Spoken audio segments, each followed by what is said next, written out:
Okay, so is Nice to today see some. is today, Grant, correct me if I'm wrong, is today 25 years for Newton 2000, or Uh, that was yesterday? yeah, it was yesterday. That was the announcement for it, I Yeah, believe. announcement. Okay. Yeah. All right. 25 years. Nice. Nice to see some old faces here, Daniel and Sunny. Yeah, That's that's awesome. great. That's great.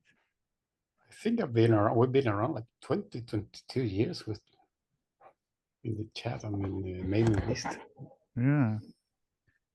Right, guys, like the last time, we don't have any particular topic. So if someone wants to chat about something or I don't know, just bring it. Free for all.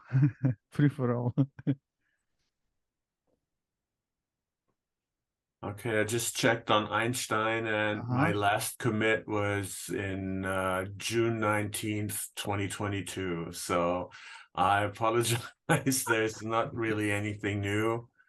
I think, let me see, Chuma added Pulse audio fixes on Linux, and that's really all that happened. I've been busy with the underlying user interface library, FLTK, and we have a big release before the end of the year, and then I will port that over, but that won't be a real change for any of you in relation to Einstein.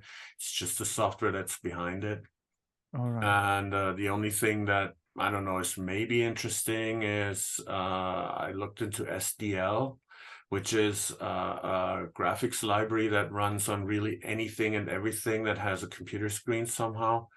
And that would allow to run Einstein on all kinds of PDAs and all kinds of lower end machines, and run on Raspberry Pis without booting entirely into the system. I don't know if that's needed and useful, so if it is, I might add that.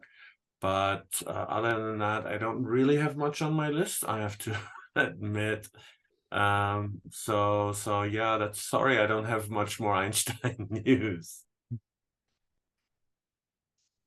What's the current version? Like a last version of Einstein. It's 22.4.17 because I'm checking your website, Matthias. And I can see for macOS. I'm talking about macOS. I mean in general, because you did the same numbers for all systems, like for Windows and for macOS.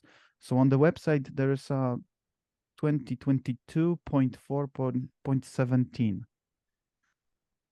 So this is the there's on GitHub.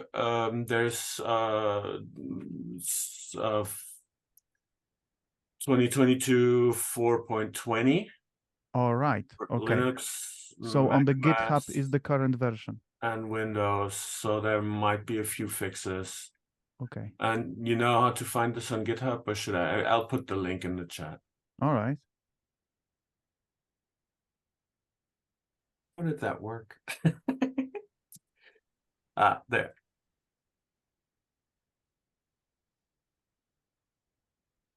Yay. We have it. Okay. Okay. Yeah. So 2022.4.20. Okay.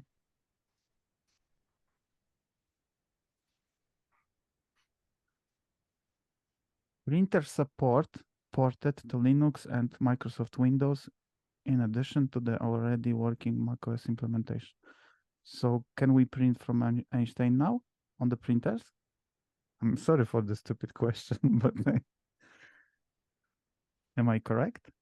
Yes, Wow. you can absolutely print from Einstein on all platforms. Wow. Okay, I'm gonna test it tomorrow. You just really use the regular if I remember, oh my God, it's a year ago. So you use the regular Newton OS print menu, and it will redirect it to one of your desktop printers. Okay. You can choose. That's nice.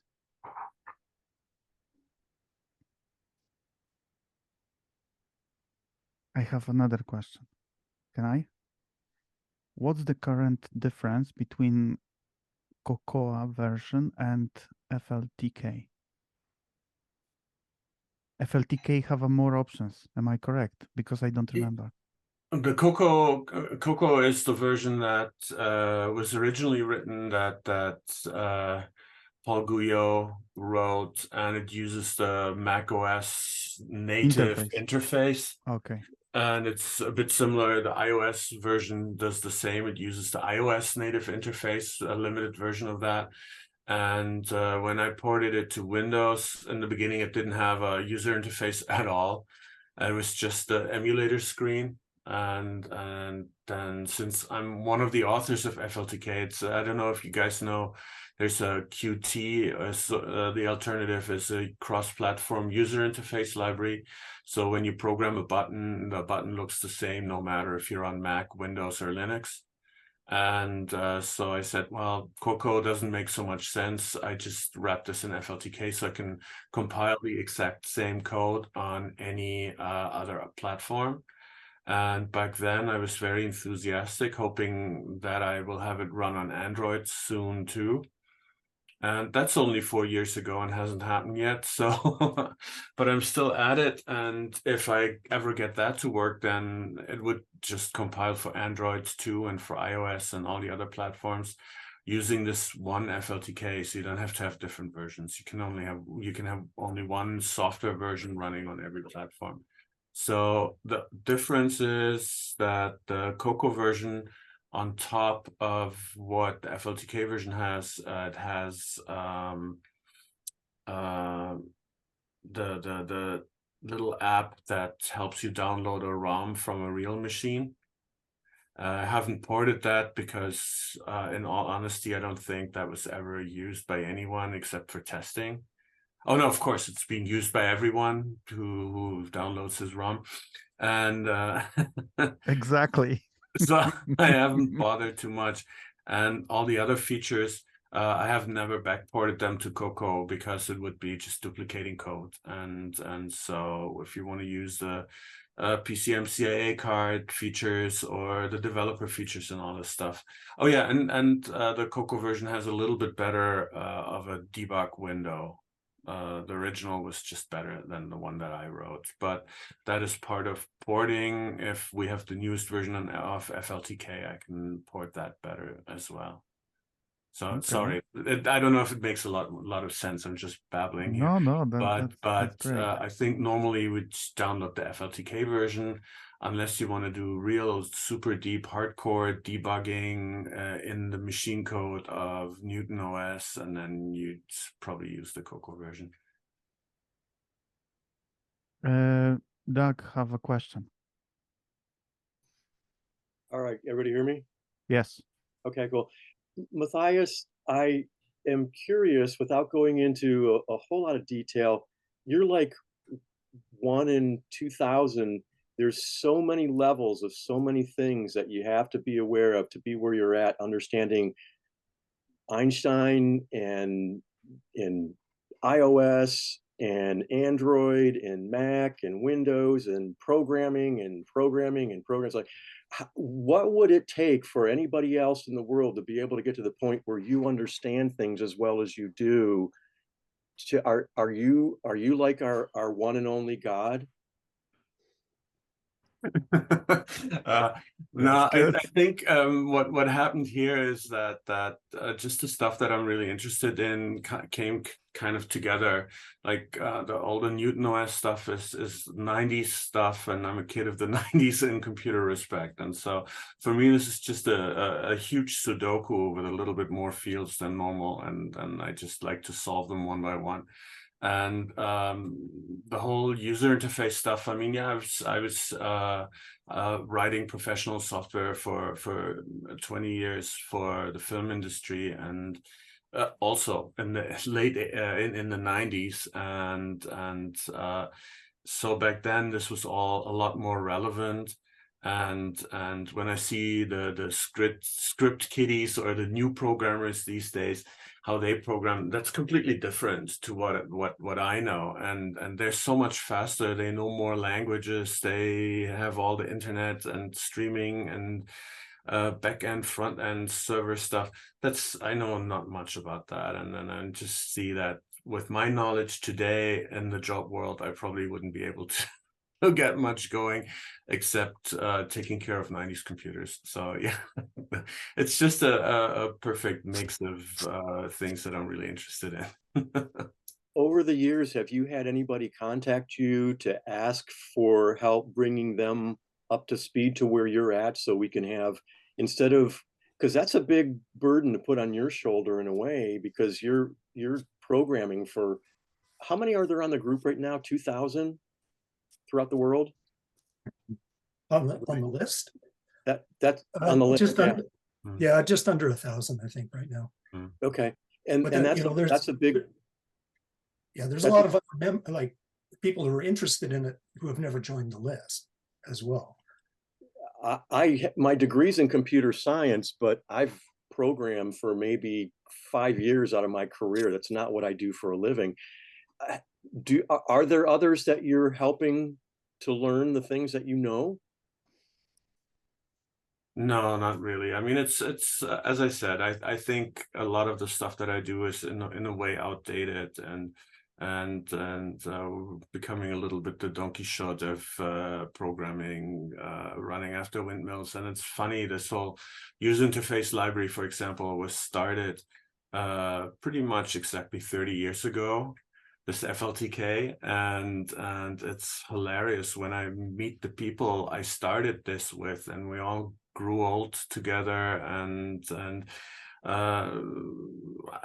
it's a bit, I mean, Paul Gouillot is all over the world, but sometimes I meet people haven't seen for 20 years, and it's like, oh yeah, in line 500, did that code ever get fixed? No, well, and it's I think when you, maybe it's an age thing, and when I see my children who are not interested in programming at all, or other kids who are interested in programming, it has become a completely different thing. And kids today, they program in Python and other languages, and I think the style how also Newton OS was programmed was a bit more like we did video game programming back then. I was like, every cycle counts. Every command that you write should be as short as possible. Every RAM memory allocation, you have to think about it. Do you want to allocate 4 or maybe even 8 bytes? And this is something the kids today don't care about at all. It's the computer power and RAM is so abundant, and so if I teach them how I learned to program, they would probably laugh. And my first computer was Sinclair ZX or ZX80 that had 1 kilobyte, 1,000 bytes of memory, of which 700 would be used for the screen, and the remaining 300 bytes were for basic programming. And you learn how to deal with your resources when you come from that.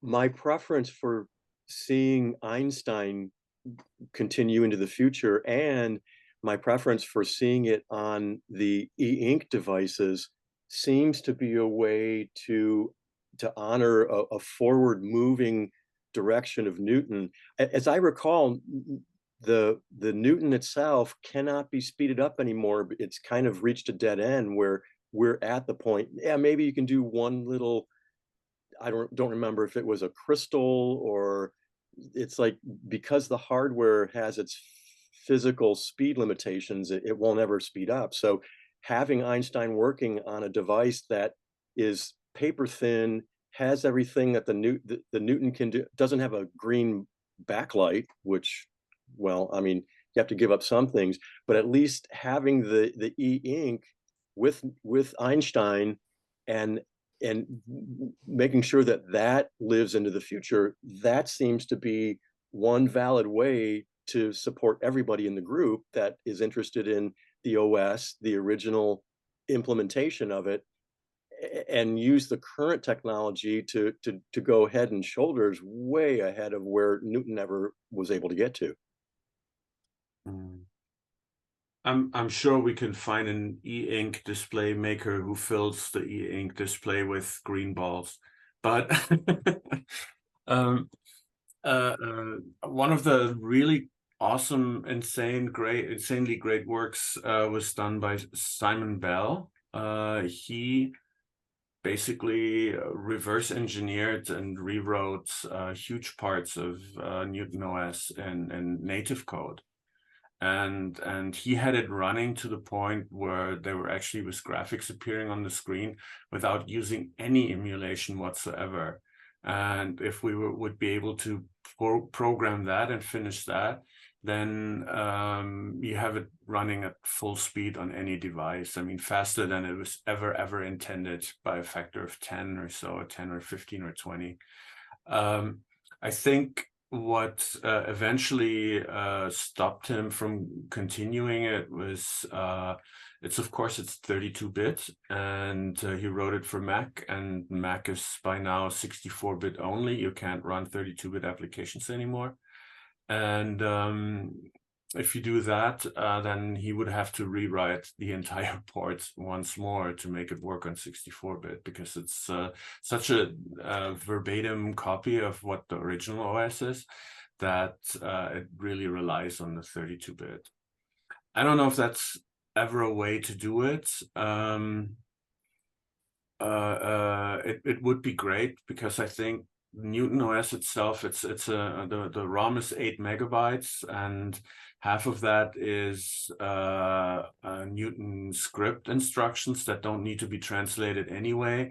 That leaves us with 4 megabytes. Out of those 4 megabytes, 2 megabytes are operating system memory management and so on, that is already existing on all devices. That leaves us with 2 megabytes, and 2 megabytes, one instruction is 4 bytes. So it leaves us with 500,000 instructions that need to be translated. And if we could do that, we would have pretty much a verbatim version of Newton OS running natively on any device. But that's, just an idea. And I sometimes think, I said, if I sit down every night for 2-3 hours, it would have taken me 10 years or something. I calculated that. And sometimes I'm thinking, oh my God, I'm doing Einstein for almost 20 years now. I should have instead done that. And by today, I have a native Einstein. But this is, or Newton OS. But that's those old theoretical calculations. None of that is really practical.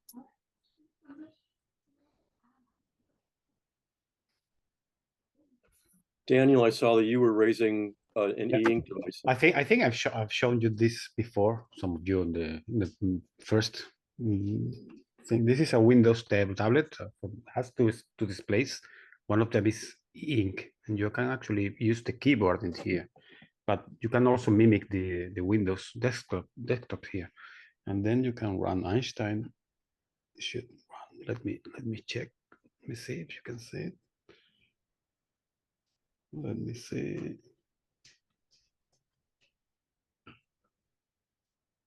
Yeah, I'm going to start it.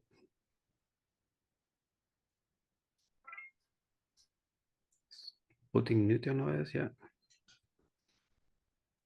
So yeah, you can actually use it. This is running Windows simulation, but it's quite fast, and it has the same also a pencil, really good one. Let me show you. It does recognize everything, so it's almost like the real thing.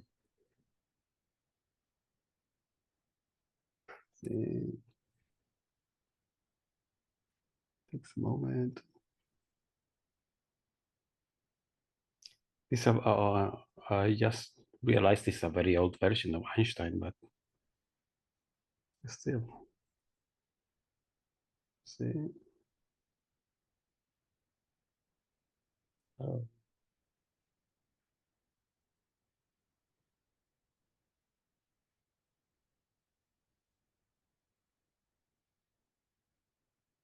Taking too long.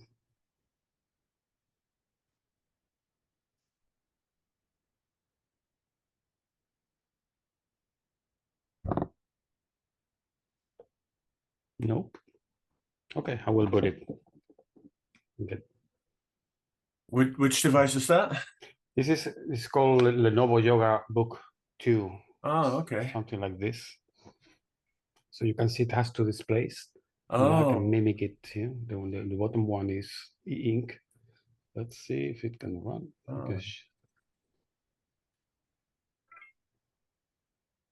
Let's see if it boots. No, now it's booting. You can see the down and there. Yeah. Okay. Now, yeah, that's recognize everything. Hello. It should be there.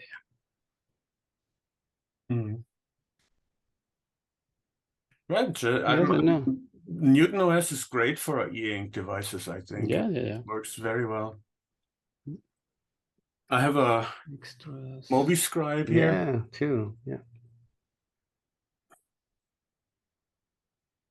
Okay. Oh, I have too many fingers. So yeah. They have Android running on them. Daniel, I have a question. How the handwriting recognition working on that device? Is it okay or not really?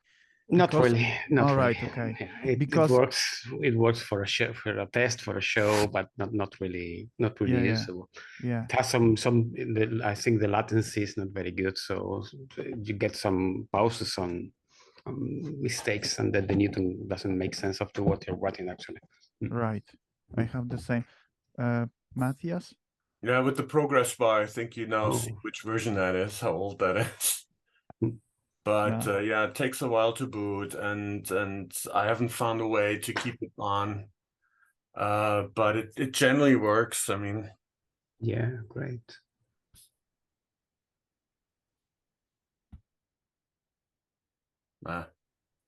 Can't write upside down, but you see how long it takes, and it's pretty much the same result as with Daniel. Is it possible to use, for example, external keyboard to write the text? Like if you connect, for example, I don't know if it's possible, like a Bluetooth keyboard or USB keyboard. I'm not sure because I don't know the device. Is it possible to use the keyboard? I think so. Matthias, all right. I haven't, because I know that there are e-ink devices out there that have keyboards. Right. Okay. Yay.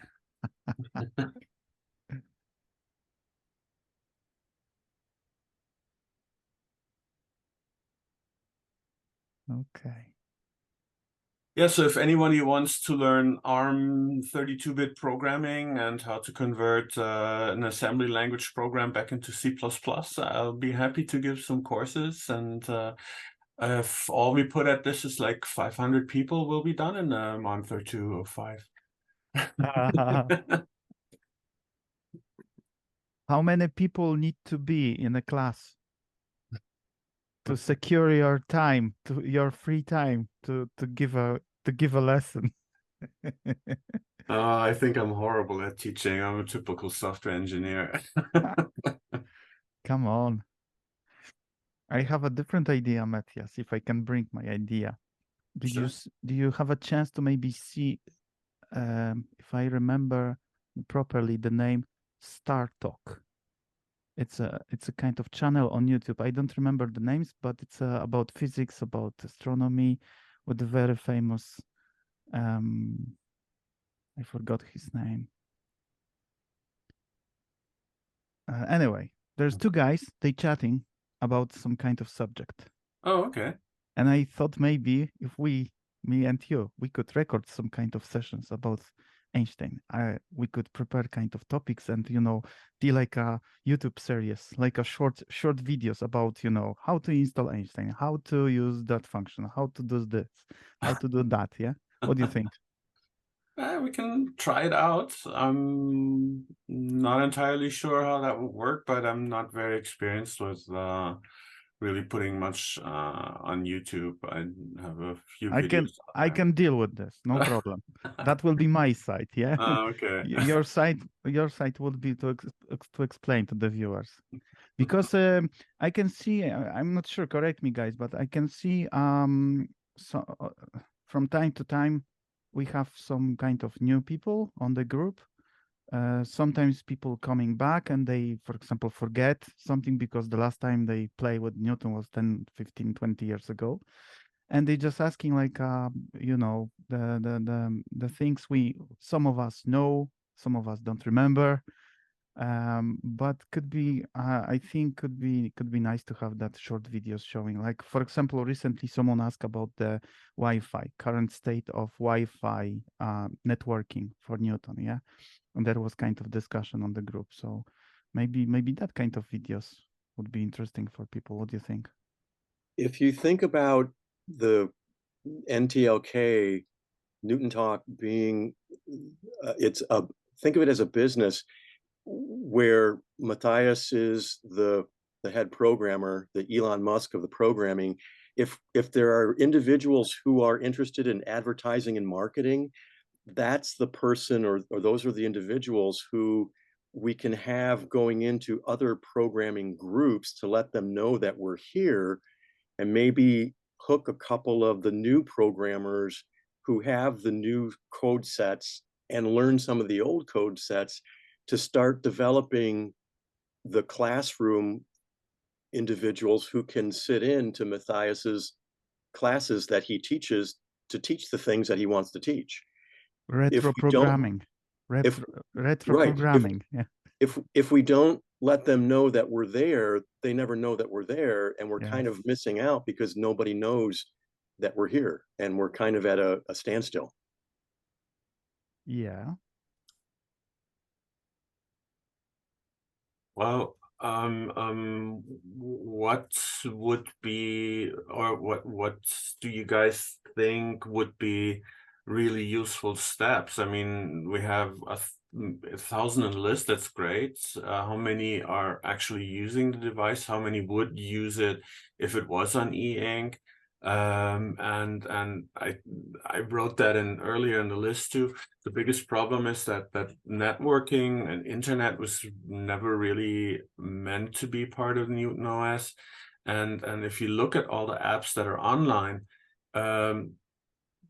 none of them are super attractive these days. What's really cool is the calendar and the software that comes with the system. That stuff is fun.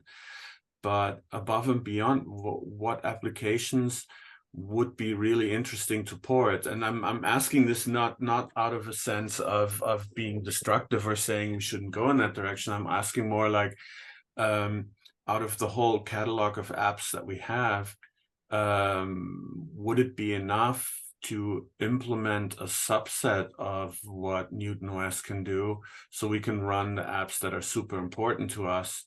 So maybe it's not 100% compatible, but we have something that looks and feels like Newton OS as an idea. I don't know. I'm just throwing something out there, but what are applications you guys use beyond what the original machine comes with? And my brain goes to, since they've already done the work back in the days when life was simpler, they've kind of done the vetting, and let's start with that as the starting point.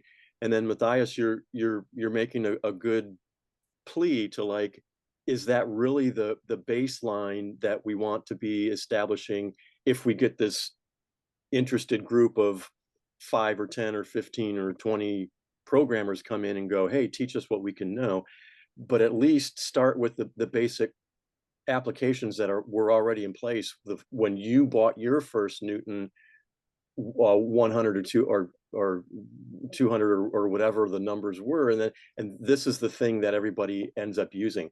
I'd love to be able to have a form factor device in my hand that looks like a cell phone, but it's actually my current version of a Newton running Einstein, and be able to drag that around with me and do everything I want and have handwriting recognition on the spot. That was what sold me when I first got it. Anybody else?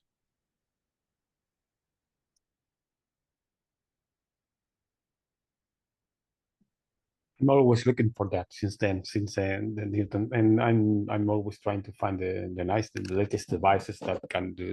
The latest phone I have is this one, you know, the Galaxy Fold, and also has a pen, and it is getting there. It's actually recognizing everything you can, I mean, that you throw at it. You know, the recognition is really good nowadays. Let me see if I can get you an example.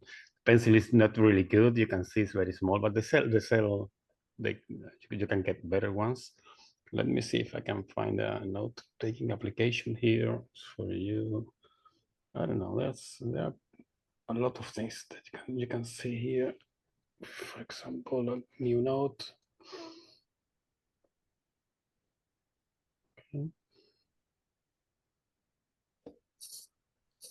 Okay, so you can see it writes very well. Let me see if I can check the recognition way.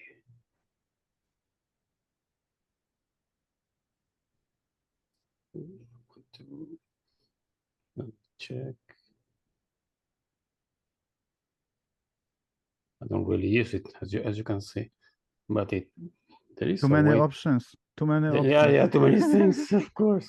Yes, Newton is way simpler. Absolutely. You say that. Yeah. You haven't seen my Newton. But yeah, it actually allows you to. It works very well. I checked it in the past. But yeah, well, my answer is that yes, you can. People still want these things, and probably the lack of. I mean, these things are not very. They are being sold, but people are using just for multimedia consumption, not really for creation of new things. So maybe that's the real issue. That not so much people using these devices to create things. I have a thought that the problem with Newton is that, to answer your question, Matthias, I think the problem with Newton is that it's super great device, but because of the age, don't have an ability to, for example, create very useful applications for our time now. Because, for example, Newton cannot, it's not possible to implement some kind of new modern, features like, encryption or SSL or etc., like even for the web browser. Yeah, we have a problem to even use the Newton web browser to see the modern website, because it's not possible because of the encryption and other modern features that Newton cannot even take. So I think this is the problem. For example, I really wish to have like Instagram application for Newton or something like this. Yeah, but it's not possible technically. Yeah, and I think this is the issue. Yeah. Yeah, but that's probably not the use case. Like the use case is really how people worked in the past with the Newton, and that was just this insane combination between exactly calendar, appointments, persons, notes, etc. And I do absolutely see the limitation, of course, based on that it was too early to fully implement the internet. But if any sort of import export, either in CSV format to keep it really simple or JSON format, could be implemented, and then maybe even for note taking, like there's a tendency to become, let's say, much simpler again. Like a lot of people are just doing Markdown, and I see no reason to write Markdown not on a Newton, for example. It can be exported then. So very limited in its functionality compared to, of course, what we're used to now in terms of smartphones and iPads. But still, it could be very useful, and it's even a selling point, yeah, to keep it simple. Because like people don't need to upload anything into the cloud, for example. I mean, they control what they do in terms of TXT, CSV, JSON, whatever export from the system, and they're responsible for it. But they don't sign up to some obscure terms and conditions and load everything up in the cloud. And there are some people who are still value that. Mhm. Yeah, but I think the problem is with the authentication, because to get access to any, for example, cloud system, you need to pass the authentication process. And I think Newton cannot hold it, and it's not possible to do this like a proper encryption and decryption. That's exactly of the what I mean. It's not going to yeah. be seamless. It's not Yeah. going to be seamless. Yeah, Yeah. but it's going to be via some export file. Right. Or a web proxy of some sort. Yeah. Mhm. So can I chime in that this discussion about its use? Okay, I mean, this is where I'm getting from this talk. I'm looking at the situation that, you know, I want to use my Newton, but first thing is it's slow. Other things is the connectivity or the usage in our modern world right now. So the only vision I can say for it, I'm not sure where everyone else has a vision for it, but is that it is more so would be a better situation of it being an app or an environment that we use. Because I mean, the device is great, but are we going to reinvent the wheel all the way through? Do we want the usage case and the environment and the medium of having a stylus or whatever an item is that you prefer? I mean, that's what's your, you know, best case scenario. That's what you want. I'd love to have it, but I think, you know, we have to look to the future of being able to use this environment that we have of Newton OS, but in the multiverse of all these other devices. It's great to have an e-ink device. It's great to have a tablet device, but to be able to have it as an app applied onto a device, using the device as a medium to get to the internet, get to the data, get to these other things that we want to do. And my best case scenario is that I really want to use my calendar app. I have one app that I was using that was from a German developer. It was just so well, well made. I could link because of the environment having, you know, this data in the soup. I could go into the address book. I could go to the calendar event. I could manipulate all these things. That's what was for me. That was really interesting and made things fluid. So I don't know what you guys want, but I'm more looking towards the vision of hopefully wherever you guys are working on, those that are developers like Matthias and everyone else, to get an environment that we can use on a device. That's the most important thing in my opinion. It's a waste of time to try to do all these other things right now, because in the end, we want to use the environment, even though the device is not here or we're not able to use it now. I love to use it on my iPad. I love to use it on Android, whatever accommodates it. Unfortunately, iPad iOS is going to be locked down, so it's a little less, open for us to, use that device. But either way, that's my thoughts. Sonny and Matthias, is Einstein that environment? Is Einstein that wrapper that goes around the OS, the hardware, the software? And when we drag something outside of that environment across that wrapper into the internet, it does internet things. And then when we drag it back inside the wrapper, it does Einstein Newton things. Yeah, I mean, from my perspective, that's certainly what I see as the benefit of Einstein. And the other part, sort of to what the prior discussions have been, is, Paul has been able to implement SSL, so encryption support, in Newton OS. The problem is how much memory it takes, right? And now we, thanks to Matthias and a lot of other people, we have memory expansion for the physical hardware as an option. We're not there in terms of at least the eMate, you can pretty easily get memory and storage expansions for, but for the 2100 series, it's still a little difficult. Speed is an issue, but related to the memory requirements and the performance requirements for encryption is the amount of data that we're talking about at this point. I mean, when I think back to even like 2010 to 2015, when I was really heavily using my 2100 every day and doing things like Twitter and email and stuff like that on it, the amount of data that I was actually dealing with on a daily basis was a lot more than in the late 90s, but it was still manageable in the amount of memory that the Newton had. Like if I look at my email today, the number of emails that come in a day, I couldn't really reasonably store on the Newton, let alone open a single one that might have like weeks worth of conversation thread in it. And I think that's a great area where Einstein can help not only let us use it in a modern way and more easily virtually expand the memory, the storage, and obviously exceed the original processor speeds, but that gives us a nice like stopgap or bridge to experiment.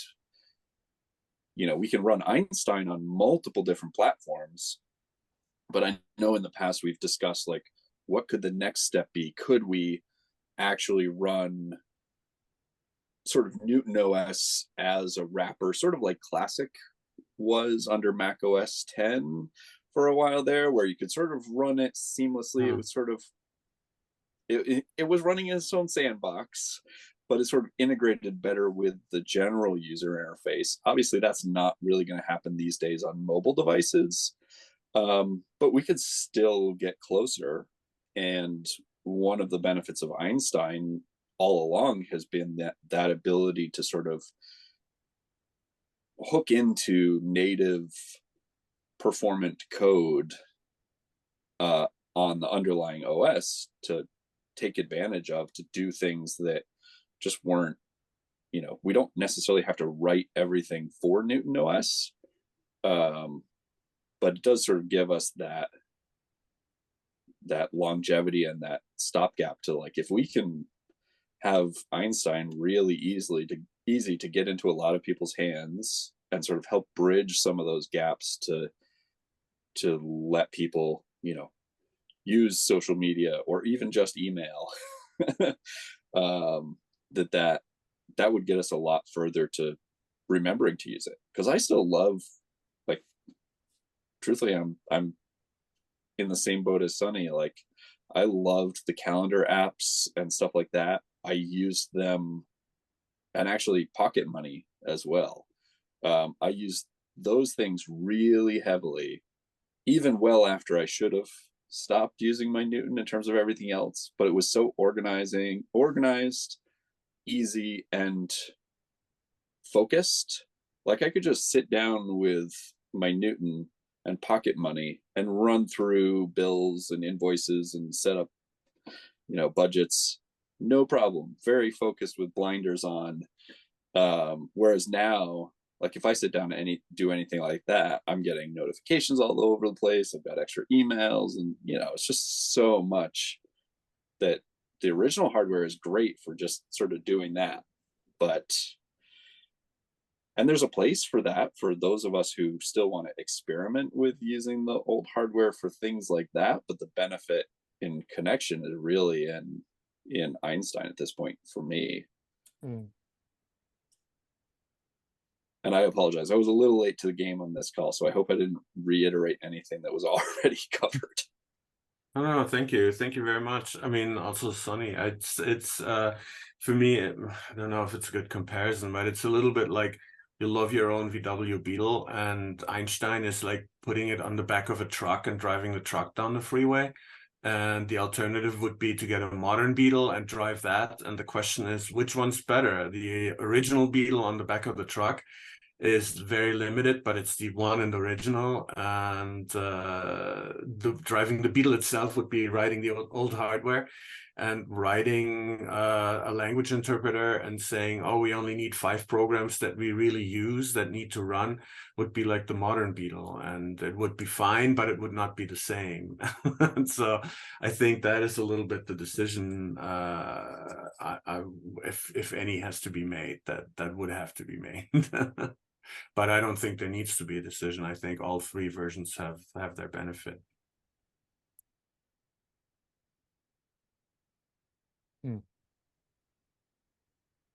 And I think the other advantage that Einstein has right now is that it does keep the Newton OS and the Newton data in sort of its own sandbox, protected from the rest of the internet. Because that's obviously the thing we love so much about the Newton OS is the soups.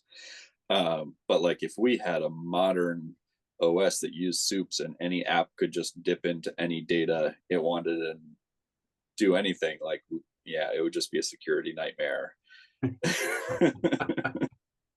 Right. Yeah, it was a selling point back then, and little did they know how that would end up. And I'm just imagining that my pocket calculator checks what I ordered on Amazon last.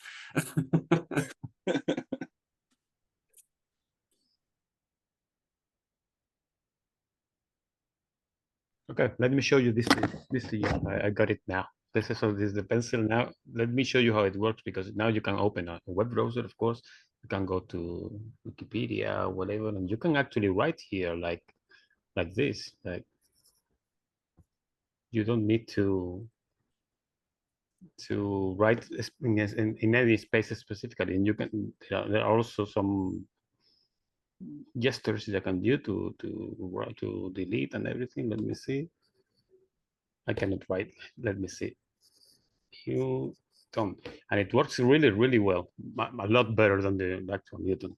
So you can, yeah. Oops.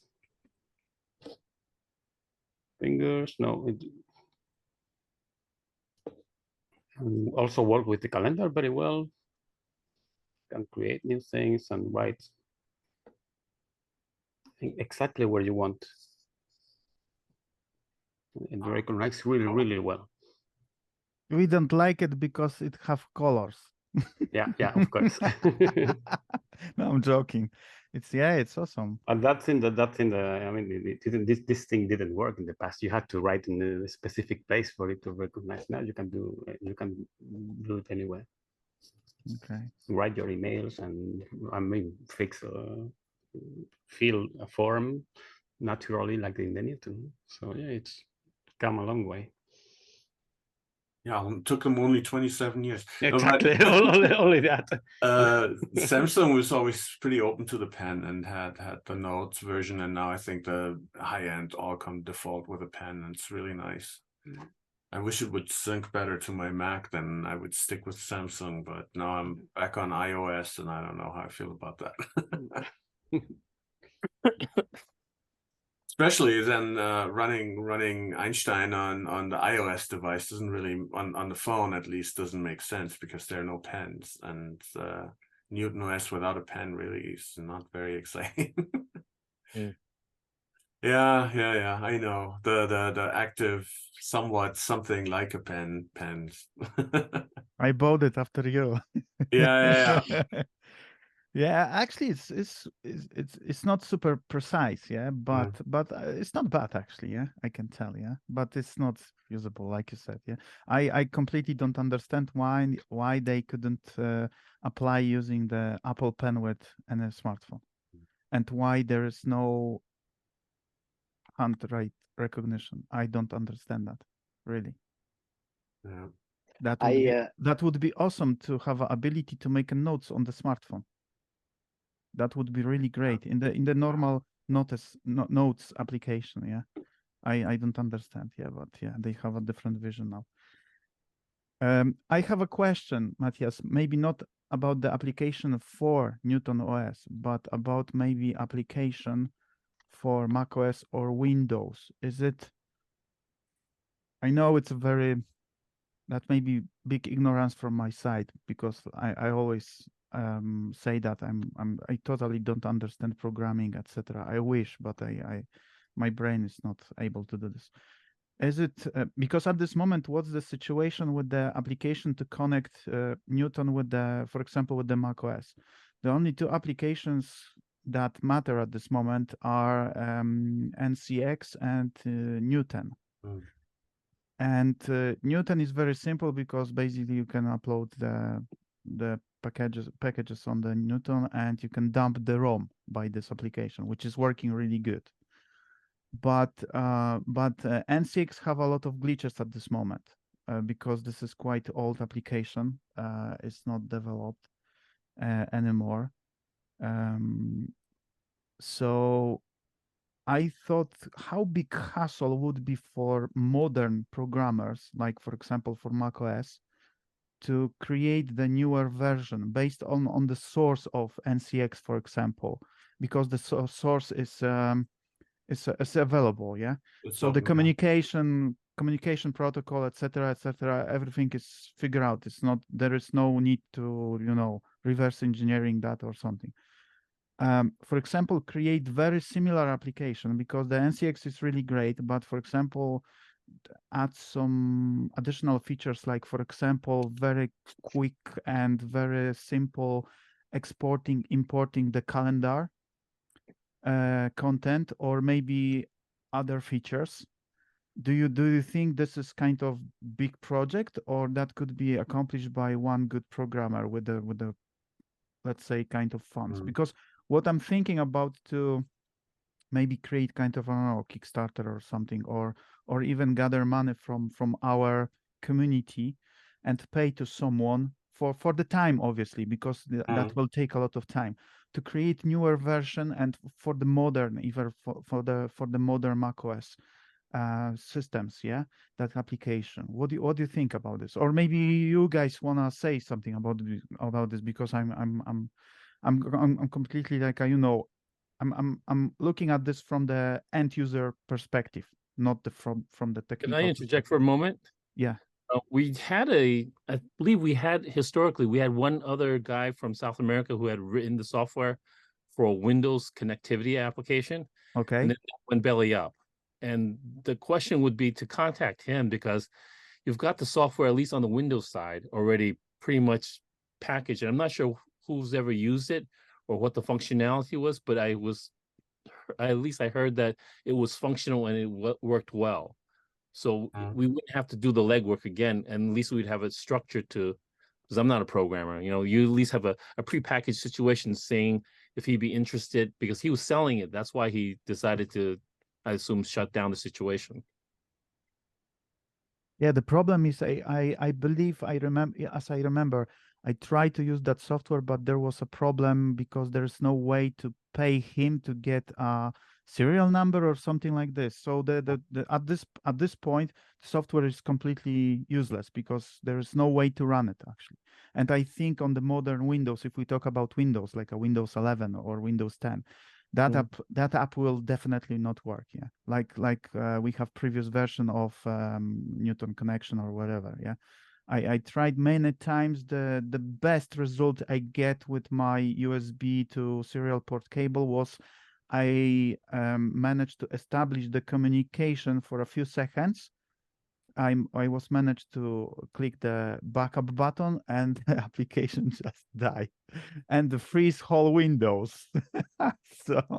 so Windows just die, and the even reset button on the computer didn't work. I was like, oh my god. I love Windows. I love Windows. Wow, that still happens. Yes, really. Yeah. But yeah, it would be nice to have also something that's cross-platform there. And that could actually, because there's no timing constraints to it, could be done in modern languages by modern developers. Writing emulators is always a little bit different, but these kinds of things could be written by anyone. Yeah, absolutely. And it's a serial port protocol that needs to be implemented, and I know that Apple, the protocol has some timing issues where the hardware, the original hardware can't react fast enough. That's why we had this slowdown.exe on Windows 97, 98. Yes. God. And then they had multi-core processors and didn't work anymore because it would only slow down one process. But if someone's willing to experiment and have a physical device and try to get the timing right, this is definitely something you can do. You were talking about exporters, importers, and connecting to the outside world, obviously. That makes it a little bit of a long-term target because the Newton side, of course, doesn't change anymore. The protocol, once you have it implemented, is fine. But the other side, sometimes, yeah, you need a new format or the format changed or whatever. So you need probably someone who doesn't mind being there for the long run, or at least keep it open source so people can add formats later, import, export modules or something. From my perspective, yeah, sorry, please. Oh, I was just going to say that you know, we do have Eckhart's like ICVC that can import and export V cards and iCal files, which can be imported and exported to other services. And that actually can run over TCP, which means with something like Einstein getting a virtual network card, which it has, there are ways to sort of more easily automate that process at this point. There's still a lot to implement. And like Matthias said about the protocol not changing on the Newton side, there are actually even Swift implementations of the Newton docking protocol out on GitHub. So like between something like NCX, which we have the source code to for macOS, and some of these other modern docking protocol implementations, I know there's some Ruby ones around, and I believe that there's a JavaScript Node.js implementation kicking around too. That there are definitely ways people have, I mean, the docking protocol is relatively straightforward, so it's been an easy experiment for people to modify. It's sort of that last step of, you know, getting it to actually talk to a Newton, and then whether it's Einstein or a physical Newton, and then how to bridge that gap with modern services. And like Matthias said, like that's really sort of you got to be in it for the long run as companies keep changing protocols and stuff like that. But there are a lot of resources there already, just that sort of need to be pieced together. And it's still a shame that Windows connection kit software sort of, or the developers sort of disappeared. I don't remember exactly why they didn't want to release the source code, but they definitely had a reason. And sort of after they stopped actively supporting it, they were selling it as donations to UNNA. So like when a donation came into UNNA, I would email them and they would just send out the serial number. But like that email address that they had was specific and a Gmail account that no longer works. So I really don't know what happened to them. It's really unfortunate. But yeah.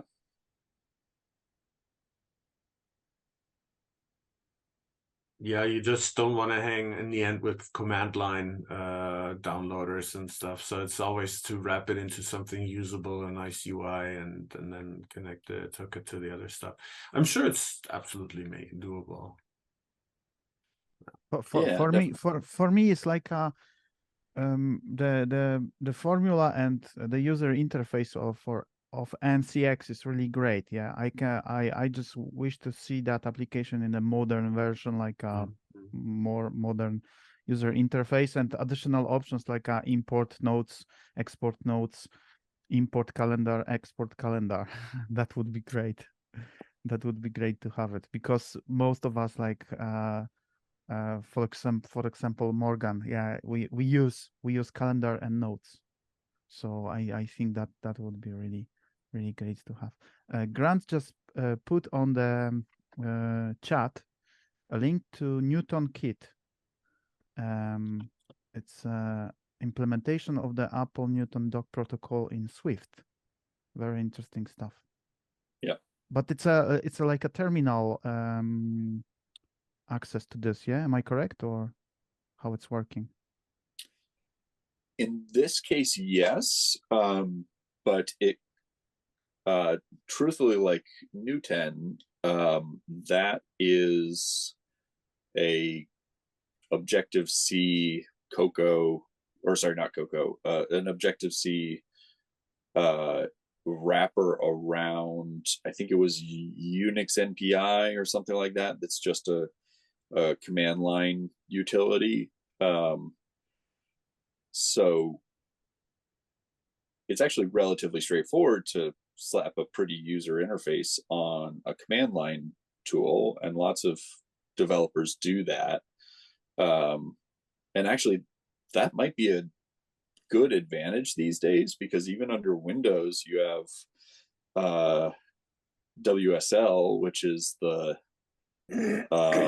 Linux layer that runs under Windows 10 and 11. So you actually could reasonably have custom apps for various OSs that just call a cross-platform, or even just a Linux like sort of virtual machine to do the dirty work underneath. And truthfully, a lot of developers these days for even peripherals are writing their, I'll say, native apps, their apps as web applications that are just calling like command line utilities underneath, essentially. And some of the web browsers at this point actually have serial connection support in the browser itself. So like people doing embedded programming on like Arduino and Raspberry Pis and stuff like that, they can literally plug those devices into their computer via USB, and an application in the browser can talk directly to the device. So that even could be a reasonable way to do it at this point. Like an online application for the communication for Newton or Einstein. Yeah. All right. Yeah. And then maybe that is the solution, because we are in this case we are not we don't need to multiple version for different operational systems. Yeah. Right. And if one wanted to run it locally, they could, but otherwise you really just need to fire up a browser. Of course, the issue there is some of us have older computers that we maintain just for doing these things, and they wouldn't work there. So it's always going to be that kind of situation where we're like, oh, this, we got to use NCX on this older computer, or NCU on an even older computer, but on the modern one, we can do it in a web browser. I mean, that'll never change. That'll always that'll always be a problem. But yeah, there are some pretty neat tricks that we could implement that way.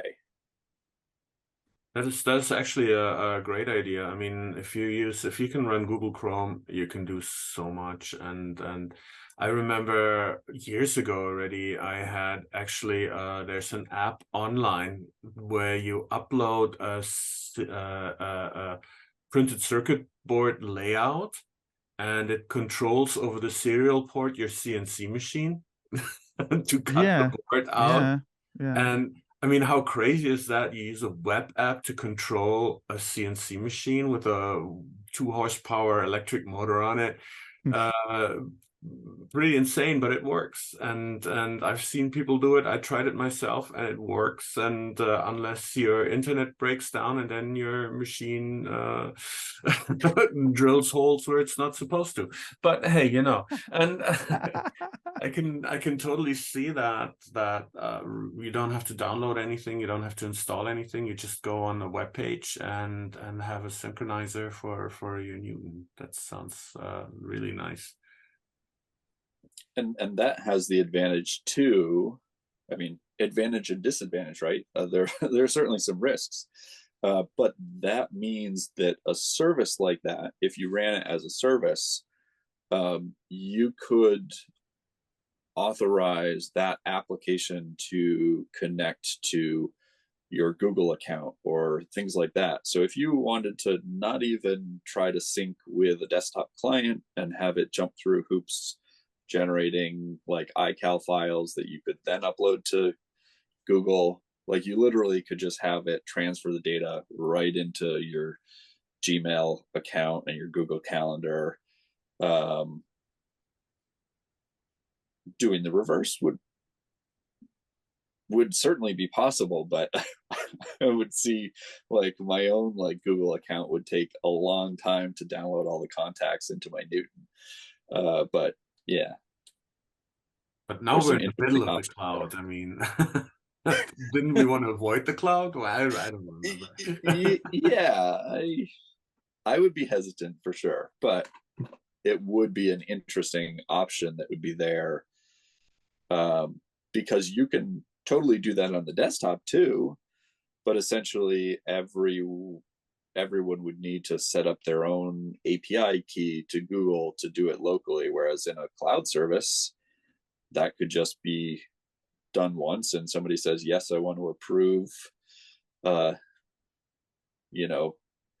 newtsync.io to access my Google account and copy contacts or whatever.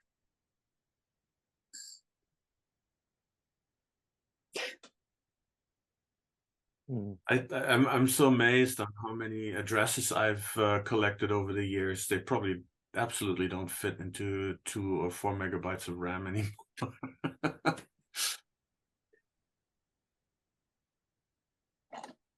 For me, that option. Hello. For me, the option to use, for example, Chrome as a interface for connecting Newton, it's very, very interesting, because in this case you could use, doesn't matter what kind of operational system we use, Windows, Mac OS, whatever you can run the Google Chrome, you could use that. So I'm even prepared for the modern computers because I have cable. I'm not sure if that will be visible. I recently bought the interface with the, I need to, how to do it properly. I'm gonna try. So, this is one side, and this is other side. Nice. I'm prepared. So USB-C, and it's working. It's working. Does it charge too, or No, charge? Or... No. It's just for connection. It's a serial cable, serial cable, and it's working. Yeah. I'm not sure. I recently did. I'm not sure if you know, but I recently did a test. I decided to take one of my Newtons and take the risk, and I just connect a USB cable to the external power bank over USB, and it's working. Like now, a few weeks, and I'm just recharging. At the same time, when I'm powering Newton, I'm recharging the power bank, and the power bank have a capacity 20 amp hours, yeah, and it's enough for 3 days, like 24/7, 24 hours. So 3 days, Newton can work constantly 3 days and 3 nights on one charge. And another thing, I just managed to use the same cable to connect Newton power. Obviously, I'm talking about powering Newton to the standard USB power adapter.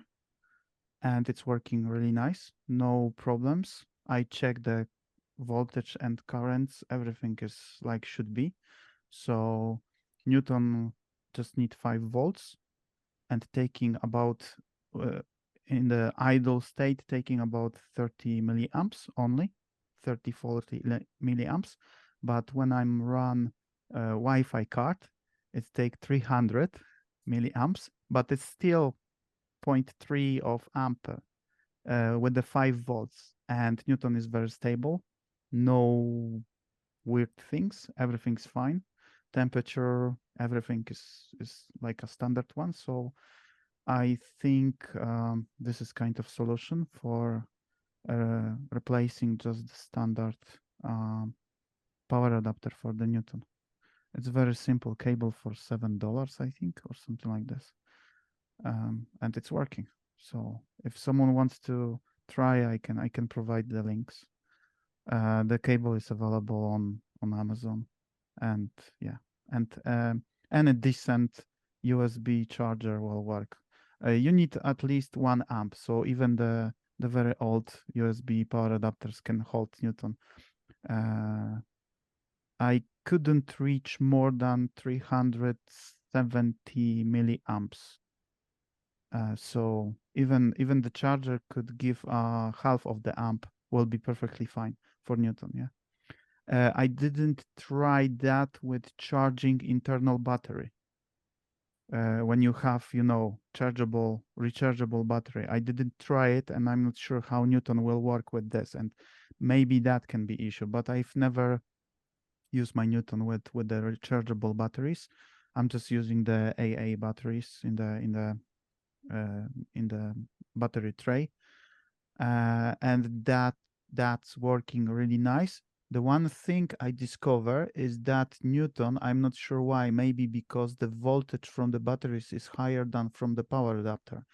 If I leave the AA batteries in Newton take the power from the batteries first, then when the voltage will drop on the batteries, switching to the power adapter. I mean, the battery control window showing that the Newton is constantly on the power adapter, but I just find out that the Newton drain the batteries anyway, because I think it's a difference between the voltage. Yeah, because batteries 1.5 volts for batteries give us 6 volts, but the power adapter give 5 volts. So Newton don't have a really nice power management inside, and taking first of all the batteries, then start working from the power adapter. Yeah.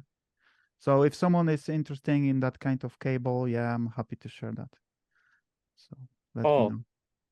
So your cable situation is connecting to the NIC, right? All right. Mm-hmm. And I was wondering if, since I have several with the serial 001 board in there, is there any way I can piggyback off the board, which is directly off the internal interconnect connection? Yeah. Because I'd like to make it separate. So do you know about an appropriate wiring setup that I can jury rig, even though I'm not a very good soldering person?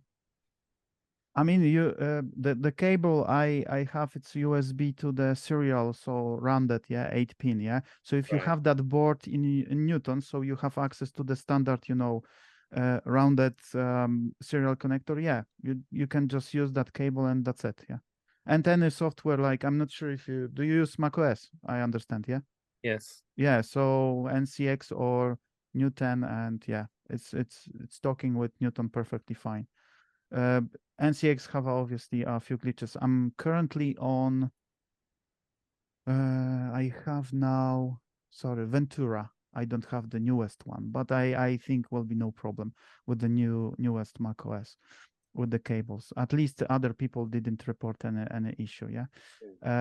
NCX itself have a kind of glitch that if you cannot get the connection, you need to launch the application, close the window, just window, open window, close the application, and run it again. I'm not sure why it's like that, but I just discovered the way how to, bypass the glitch, and it's working. Yeah.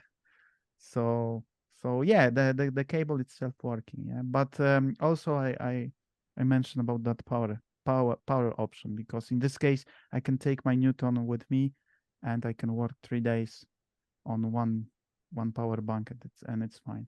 Or even use the normal USB power adapter, yeah, and it's safe from my experience. It's safe. Newton didn't stand in a fire or something. Everything's fine. Yeah. You're connecting to the regular power port there, or to the serial port, the power bank? No, the normal power connector. Yeah, okay, normal cool. power Good connector. to know. Yeah. I didn't expect that. That's pretty awesome. Yeah. So yeah, because always I remember from the history of our group, there was always kind of mention about, oh, be careful with the power adapters, because there's a kind of danger. So I decide I'm gonna take the risk. I'm gonna burn my Newton in a worst case scenario, but nothing happened. And I try multiple like memory cards, Wi-Fi card, even card reader with that Paul Gaillot wrote for the ATA SD memory card card. adapter or... Yeah. I try it all. Everything's fine. Yeah. I couldn't find any card that Newton could, I don't know, reset on that powering option or something like this. Everything's fine.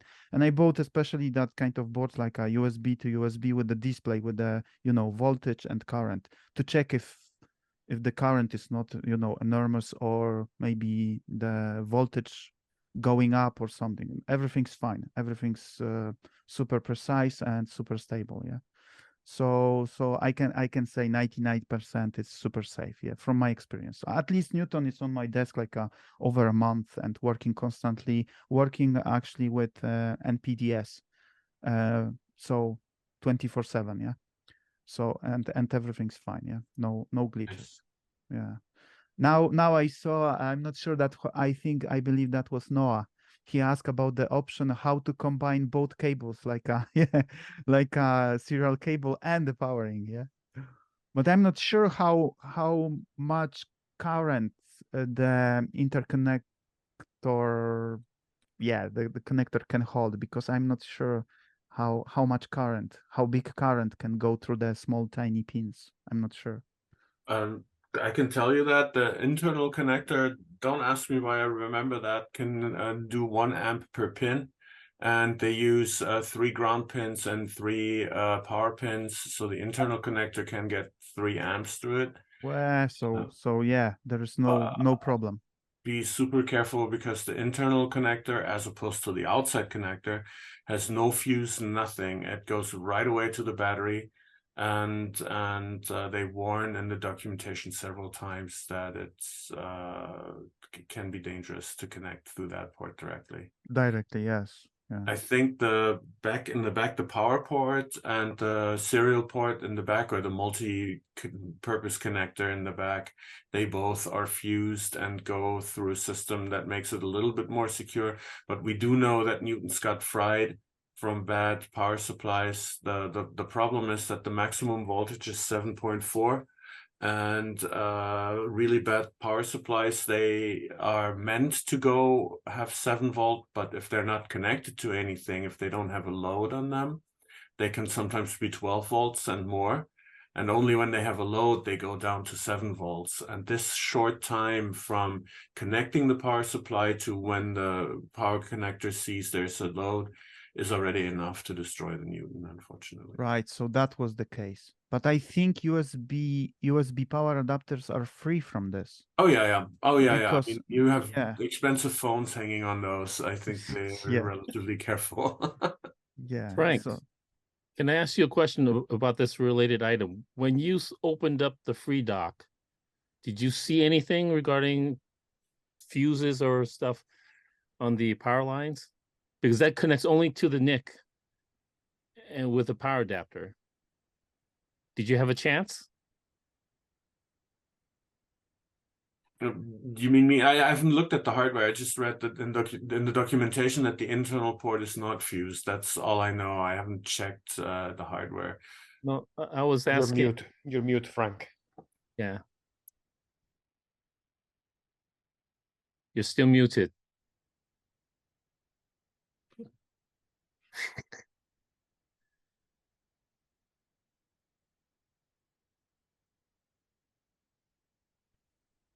Oh yeah, sorry, I didn't get this. This is my most favorite mistake. There you go. Can you hear me now? Yes. How cool is that?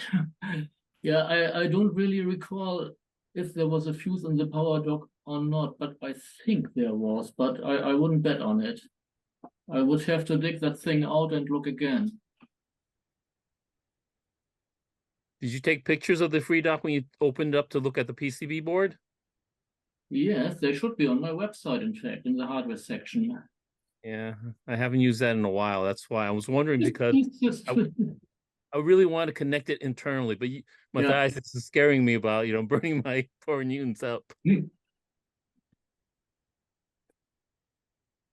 Well, one of the advantages of using not only the USB, but also like the USB power banks is that they are DC already.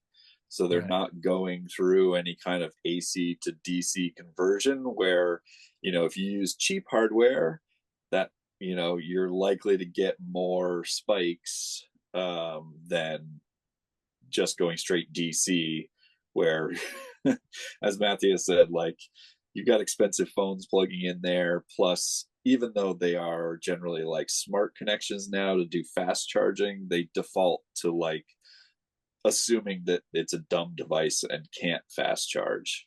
At least they're supposed to. Again, cross my fingers there. You should be aware, though, that power banks these days are no longer limited to 5 volts. They sophisticated power banks tend to negotiate the voltage they are supposed to supply to the device, and this can well be 18 volts, to the best of my knowledge. So you should really make sure that not even by accident would the Newton start any negotiation with the power bank. So yeah, you really have to make sure that it's like a USB 2 only kind of connection, that it's not some kind of fast charging or USB-C fast charging. I think USB will change the different voltage, different than 5 volts, so like a 9 volts and up, only if the logic on the receiver will be able to respond properly to the power source. What I did, that was very simple test, because I tried to also use USB power bank with a few options like 5 and 9 volts. So what I basically did, I connect that cable to the power bank, and I just use normal multimeter to check what kind of voltage I'm getting on the other end, like a power connector for Newton, and that was 5 volts. So I assumed, because the power bank cannot connect logically to the Newton, because it's just just the power pin, that's it. I just decided to test if the power bank will stay with that 5 volts, which was true. So I think even if you will use the very modern power bank with a few powering option, the standard one will be still 5 volts even on USB-C. So I think that should be quite safe. I'm not taking like 100%, but like I said, my experience, like a practical experience, telling me that everything's fine. But be extra careful. Yeah, check your power bank. Check your power bank with the multimeter. What kind of voltage it give us, a native voltage, because that can be kind of danger actually. Yeah, if you put 9 volts, yeah, you have a fire at the desk. But the high voltage for USB over USB needs a very dedicated digital protocol. There's no chance that you generate that by accident. Yes. You need a pretty integrated chip to get any more voltage than 5 out of USB. Yeah. Well, on a very only semi-related note, just because I finally finished rebuilding my eMate this week, I had a horrible soldering iron before, and so I picked up this. I've seen lots of reviews, the TS80P, which is just this tiny little USB-C powered soldering iron that will do up to 35 watts, and it's about 8 seconds to get to 300C. And I have one of these Charge lithium-ion power banks that's USB-C that I mostly use with my iPad and hotspot and stuff like that. Runs it no problem. It was quick work for the eMate repair. So yeah, we've come a crazy long way in terms of batteries and smart battery technology. And I never expected to have a soldering iron that would run like that so easily. And I think I could run that soldering iron for like 3 days straight off that battery, just like you've been running your Newton. Yeah. So I believe on your power bank, the Newton could work like a whole week or even more. I'm not sure what's the capacity of yours, but yeah. What's the capacity of this? I don't remember. This one is this is their smaller one. They have one that's like twice this size. This is their air travel, friendly one. Their larger one you can't take on an airplane. But this is actually really fascinating because it has display all of the voltage and amperage readouts on a tiny display. So I can really I use this as a analyzer when I plug things in to see how they react. But also because it's transparent, it's not just, at least for me, it's not just nostalgia back to the 90s for transparent stuff, but I can see the cells, so I know if they're starting to swell or anything like that. They shouldn't, because they are ions. Yeah. So they shouldn't swell. But yeah, you never know. To be able to see what's going on in terms of the battery cells themselves. Yeah. So the power bank to the pocket, and you can have a cable and you can work with Newton. Yeah. So I did actually test with the GPS card, and I went away. Yeah. So it's working really nice. I found on archive.org the mirror of the website when the author of the application, GPS application, he explained in a very nice detail how to create the custom map. And I'm trying to do this. This is like a very, a lot of steps to prepare that, but I'm trying to replicate that. So I want to create a map of Scotland for Newton. We'll see. That's actually something I thought of a few years ago, because some of my clients, and one of my own websites that I don't run anymore, did a lot with the scale map technology. So at the time I was using Google Maps. I have some clients using Mapbox, but there's OpenStreetMaps that honestly, that's what Mapbox gets all their data from. So you could actually write, again, a little web application that lets you load the scale map and literally sort of pinch and zoom, get to the area you want, and have it then take the data from the view and generate the file that you would then just drop on your Newton.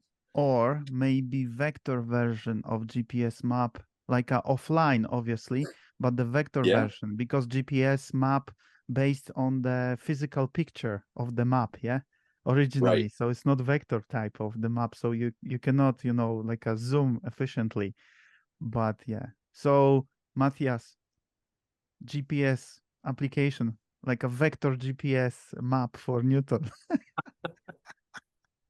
I just gotta go 1 second back. I just looked at the PCB layout and the connectors, and it's actually the AC adapter input jack is fused. It's not fused, but it has definitely filters and ferrites, and so it is much tougher in what it can take. And the internal modem port is absolutely unfused. It goes right away into the system. So just to add that, I don't know the other connector, the outside connector, where that goes through. I can't find the connections here on the layout, but just as to complete the information on that one. Vector drawing, I think that's probably the wrong system to do that. And zoom in 3D and rotating and yeah. Exactly. It would save a lot of data, but it would be still kind of slow. But it would be cool. It would be a fun project for sure. Isn't there even some test app that does some minimal 3D rendering, vector rendering with like up to 12 vectors or something? I think I remember that. Maybe I think there was, yeah. And well, actually, there was a version of OpenGL that someone was working on for the Newton that I think was written in assembly. So it was written in ARM assembly to get it fast enough to render like 2 frames a second on like a cube or something, but it was cool.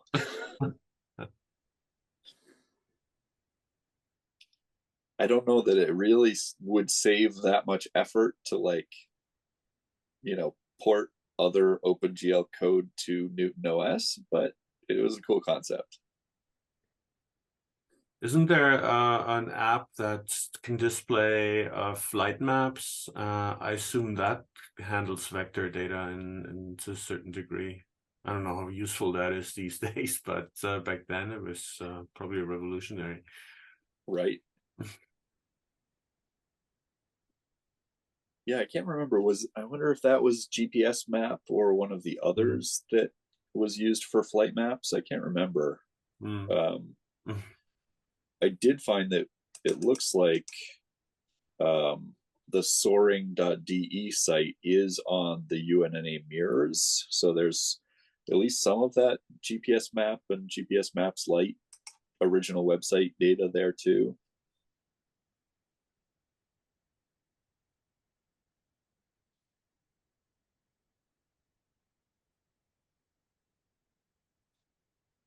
I was for a tiny little while trying to make a pilot license in Germany, big mistake.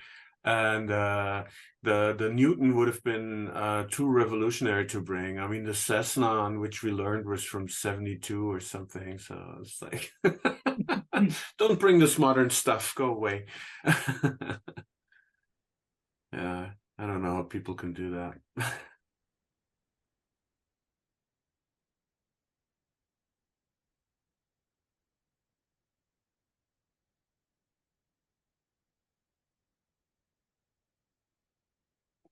Well, Pavel left the building, so. Oops.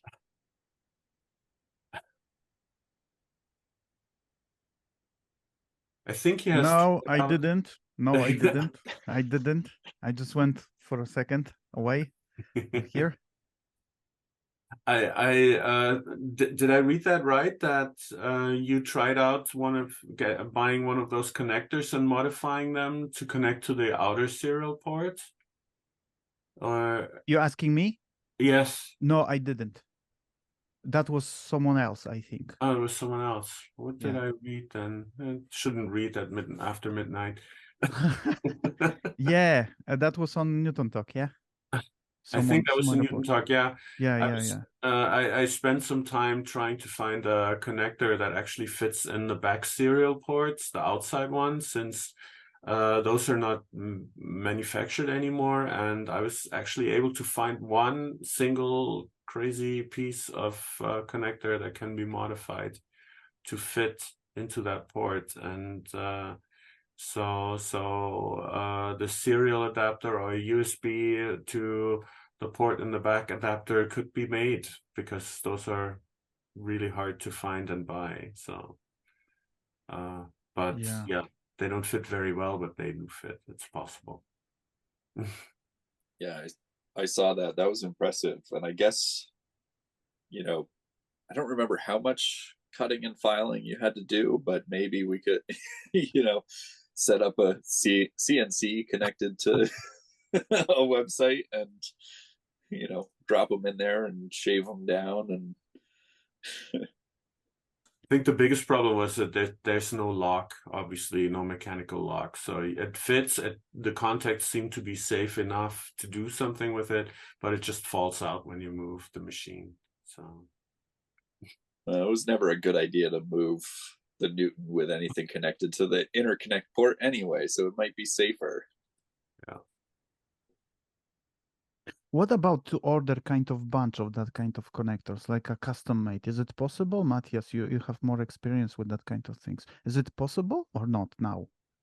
Because now you can send, like you did the boards with the ROM, approach. Yeah. So people do that, you know, the manufacturers, they do that kind of crazy stuff, like they prepare 10 boards for you, yeah. And they even solder do. everything, yeah, and they send, you know, ready to go, yeah, and I'm using them, yeah. So what about connectors? Because the specification for the connector exists. Mhm. Yeah, there is a blueprint for the connector, even on the server. Yeah, we have like a PDF. I believe we have PDF with the specification, like you know, the size and the connectors, everything. Yeah, so, but maybe copyrights will be issue. Yeah. Copyright might be an issue, but I think the bigger thing is that a lot of this, like, generating boards are sort of a flat process, whereas connectors, you have to have a whole bunch of various presses and foldings and stuff like that Yeah. You can absolutely find a company who will do a run of connectors for you, but you do have to do it in a very large quantity. What do you mean large? 2,000? 10,000? I mean, they're not very big connectors, so it might be like 100,000. It depends. We don't need that many. I remember the manufacturer, they still have the dies for the internal modem connectors, or had them for a while. And the minimum order was 300 or 600. I don't remember. It was one of those. And I did order a whole bunch, and I gave most of them away. And I think by now they're in some cardboard box at the bottom, and then I would probably still find 10 or 20 of those. But the outside connector, because it has a shielding around it, and that needs to be bent, and I assume that at some point they just threw away the dies. And yeah, as Morgan said, I think you probably need to order 100,000 for them to make new dies. Yeah. That's a tiny little bit more than we probably need. Yeah. Not much. Everybody remember that? Everybody remember that connector that I made for the, gosh, what was it? The foldable keyboard, that connector I made between the Newton and the keyboard. Yes. Yeah. Yes. The way I found those connectors was I was able to track back the two team members who wrote, no, they made the, oh, I'm stretching back in my memory now. They wrote the Palm, or they made the Palm version of the connector to go to the Palm, and I contacted them because they ended up having a supply of, I don't remember what it was, like 200 or 300 of the connectors that they were going to throw out, and I made an offer for them. They used to work for Cummins Diesel. Just that was their full-time job, and on the side they were running this business where they were supporting Palm, and they were the ones that had the hardware. I made the offer, they took the money, and that's what I used as the source for that cable that I created for the group. Wow. I still have 2 original connector from Grant. Grant kindly sent me 2 of them. So I have one like a just connector, and another one with a small tiny PCB board, like a green one that technically I could solder to this. So I have that too, and treasure them. I took you guys off your next 10 years they will be worth millions. Sorry, I took you guys off your focus. I didn't mean to take the focus off the conversation. I made a lot of audio adapters. I bought like 20 interconnect plugs, and I made a lot of audio connectors. I sold, I don't know, 10 to 15 at least. Some guys on the list. Maybe Grant has one or something. Yeah, I do have one. Yeah, it was I did it with molding and resin and everything. Yeah, it was. Yeah. Daniel, do you have somewhere kind of, I don't know, working website with the specification for this, or some kind of pictures or something? Do you have somewhere that kind of things? If you look for Deep Avila, I can find the web. I have a small web page on the Newton Talk. I'm very keen to, to make sure that we have everything on. I'm very keen to make sure that we have everything on Morgan's server, like archived, because this is, tiny device, but could be very, very useful to make something like this, you know. So I have some things there in the chat. I put this one thing, and then I have this in the Newton dose. I have this All right. Newton dose, and there are a lot of pictures in that one. And this one. This one. I posted a compatible connector, the data sheet for it that does fit in the interconnect ports when it needs to be cut, but it would be possible to make a like a 3D printed device where you can put it in and then you just cut along the sides. And Noah, I think, found this and built one of those. That's was the one who did it. And they seem to work, and this is what I'm posting now. It's the original JAE, or what's the company, JAE parts. Yes. And I think if you enter that into Google, it will find the complete specifications. Yeah, and I think they are on UNNA somewhere too, in like the Apple hardware documentation or something, but Yeah. There was like a PDF with the blueprint or whatever, how to call it. Yeah, like a full specification of the connector. Because I tried to find somehow. Yeah, that was like 4 or 5 years ago. I managed to find some kind of small China company. They were suppliers with the old memory types chips or something, and I just managed to buy from them like a 30 Newton 2000 memory chips. I still have them. I've never tried to solder them, but I still have them. So technically, I could upgrade 15 newtons with the memory. Yeah, and I asked them if they have that specific microchips, and they said, yeah, no problem. How many? 1,000, 2,000? But yeah, they ask. I think that was like a £1 each. Yeah, so I just bought 30. I said, okay, 15 machines will be fine. Yeah, but I've never managed to solder them. I need to finally do it. Yeah, but I try to find maybe someone magically somewhere have a like a old stock or on the shelf, but never happened for the connectors. Yeah. So the memory item that you just mentioned, there was one Newton back in the day located in the California location, I think in the California Newton user group. The guy had it, and it was a 12 megabit one. Well, yeah. Yeah. I got it off of what's his name's website. He who had that? What is his name again? He's the one who had the protest. What's his name? Oh, Adam Toll. Yes. Adam has a photo of it, and I took a picture of it. I took a copy of the picture, and I blew up the actual memory page of it. And actually, it was 12 megabytes, I believe. Instead of 8, it was 12. And it was like they never knew where that Newton went off to. But he had I think it was the ROM board itself.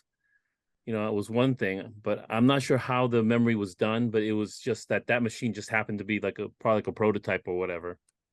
I can. So how it's possible, Matthias? Maybe you can tell how it's possible that so bigger microchips were like a RAM microchips or what? No, I think the solution is a little bit of what I tried with the ROM board, and what Apple foresaw, that the flash is not going to be enough, and they added a pin on the internal ROM connector that allows to connect RAM instead of ROM, or flash RAM, I have to say. That's the thing. It has to be flash RAM, and it seems to work. I don't know if everybody knows. I actually had a card manufactured. As you said earlier, you can have 10 cards manufactured, no big deal in China, and it has a little decoder on it, and it has 64 megabytes of flash instead of the 8 that is usually on the ROM card, and I can address the ROM, I can address a shadow of the ROM, and I can address an additional 16 megabytes of flash memory. The problem is the Newton OS can see my card only as a lot of ROM, not as flash RAM, because it needs a very specific Intel chip that becomes more and more unobtainable to actually be able to use this as real flash memory. But it should be possible if one can still get those chips, and we can put them onto the ROM board. It should be possible to get an additional 8 or even 16 megabytes of available flash. So just a second, I have a question, because I have in mind now the current situation with the guy from Androda who made a memory upgrade card for eMate. Mm-hmm. And on that small board, you have two types of chips. Yeah, am I correct? So it's the same thing, like you just said. Would be possible to use on the ROM board also two types of memory, like a ROM and EEPROM or whatever. What is it? Like a flash card? Yeah, you need two types. You need the ROMs with the operating system. Those are 8 megabytes, as we know, on the original. But they have room for 16. You can have a 16 megabyte ROM, and it has basically a second bank that can have ROM or flash RAM, and it needs to be this specific type, 27F. I don't know. I don't have that. And but so if you can get those chips, you can probably add another 16 meg of flash. Because I'm looking at the. Morgan is nodding, yeah. Because I'm looking at this moment, I'm looking on the original Newton 2000 ROM board, wherever. So one side we have ROM microchips, yeah? Yeah. And on the other side we have an empty. Yeah. And they are designed for that additional memory or not? No, that's what we thought for a long time. Right, okay. And we tried that out, and it's not, and we couldn't find a chip. And then it was no surprise that we couldn't find a chip, because it was meant back then ROM chips were very expensive. And so they just had the ability to put a different ROM chip on there that had a smaller capacity. So in the beginning, they couldn't get the large capacity, I assume, or they were afraid they couldn't get them. Those are not made for RAM, unfortunately. So that's why I made the new printed circuit board. And I'm not very good at making circuit boards, so I didn't want to make it too complex. So instead of the two existing ROM chips in the front, I put two existing larger capacity flash on there. But unfortunately, those are not recognized as flash by the operating system. So I was just being lazy and just wanted to put two chips on there. Otherwise, I would have had to put actually 6 chips on there, and 6 chips to route those is difficult. I don't know if I could do that. So it would be nice if someone knows how to really route printed circuit boards very well.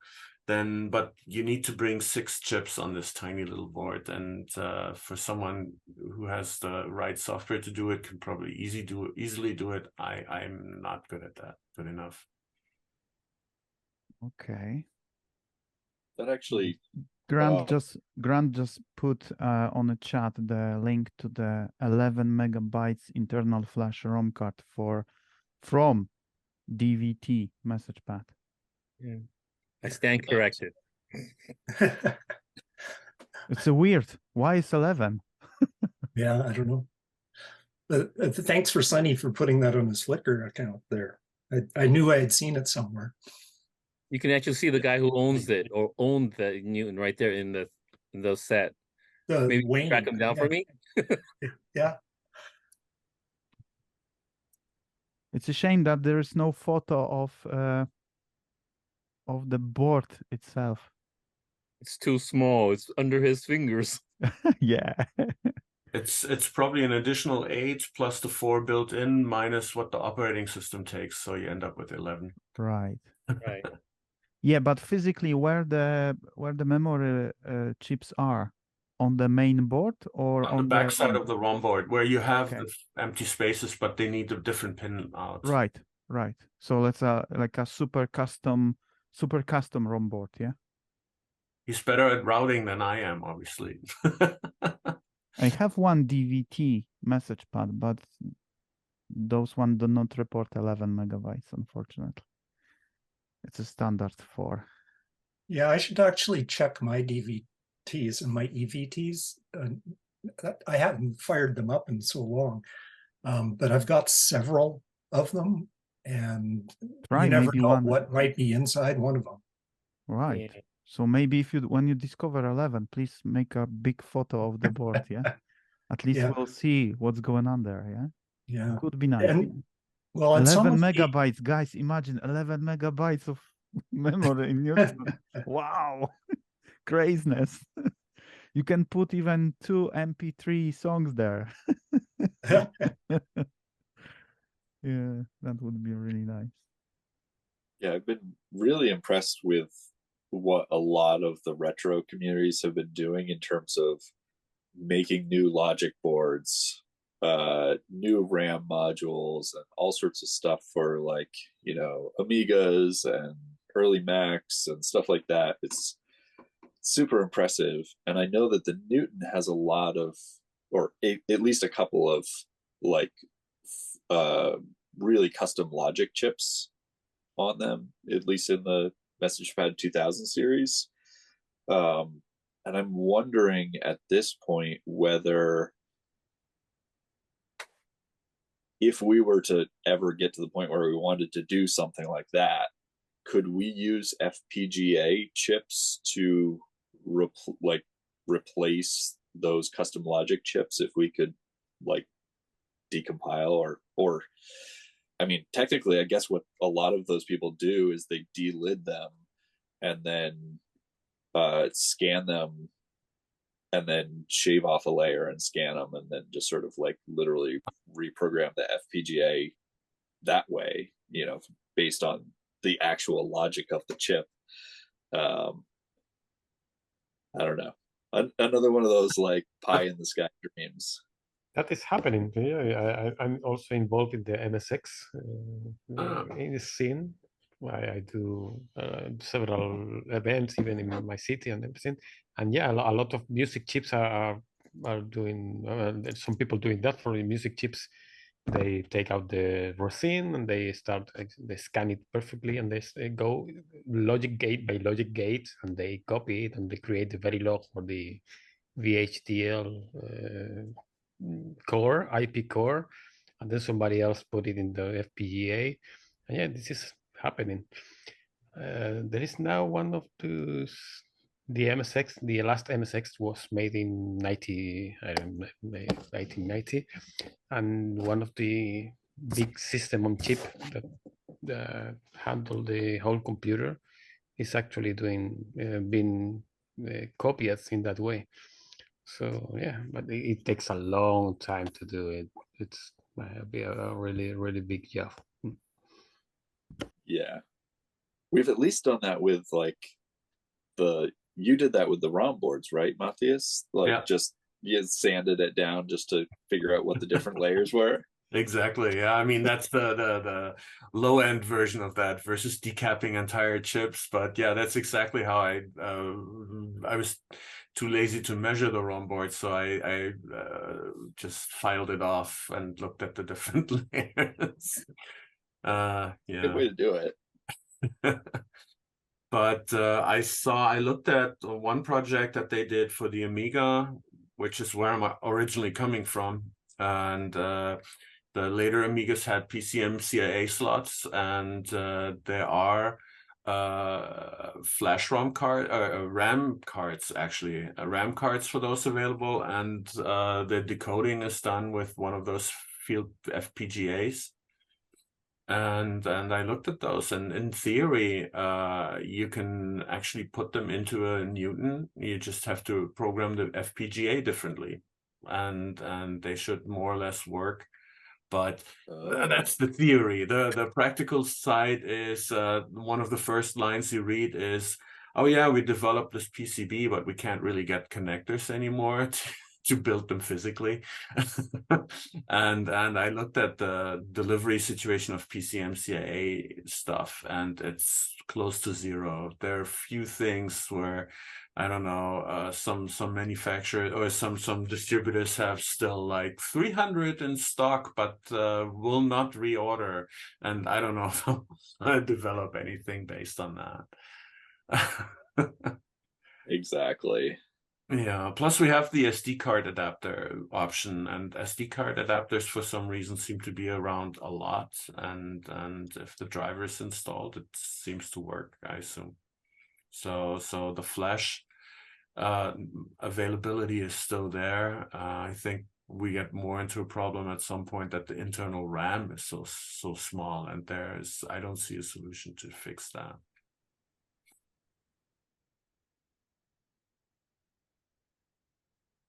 Guys, do you remember many years ago, some guy from Japan, I believe, showed the case for Newton 2000, like a transparent case?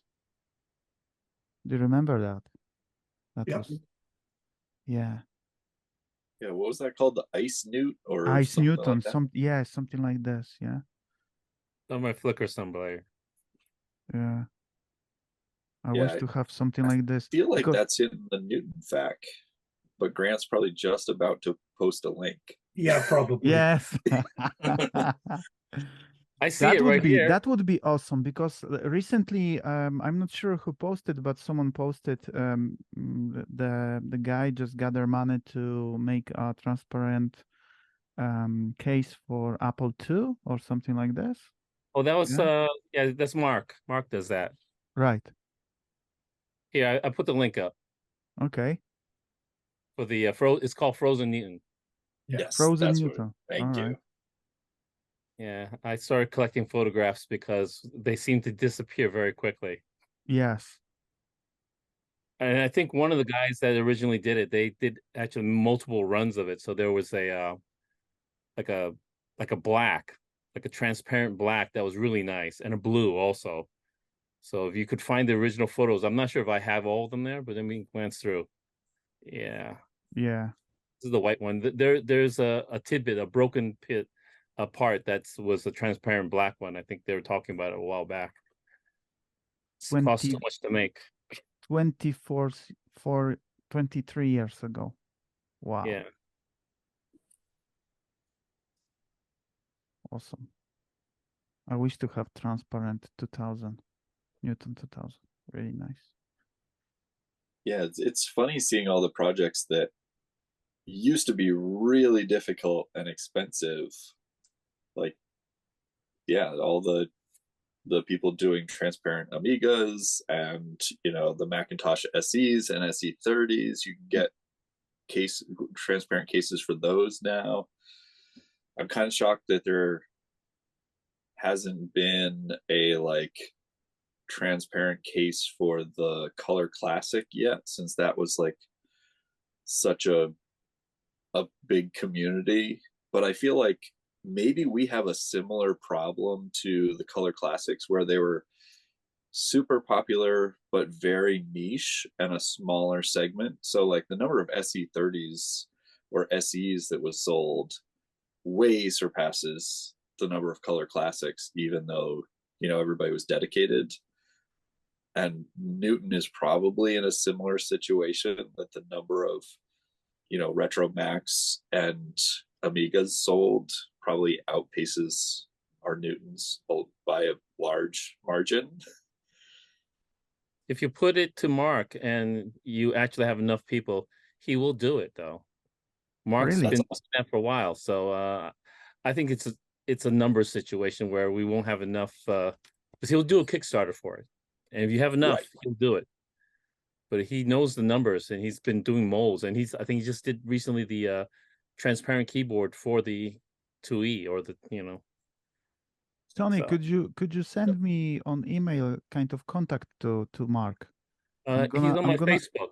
All right. Could you send me some kind of contact, anything?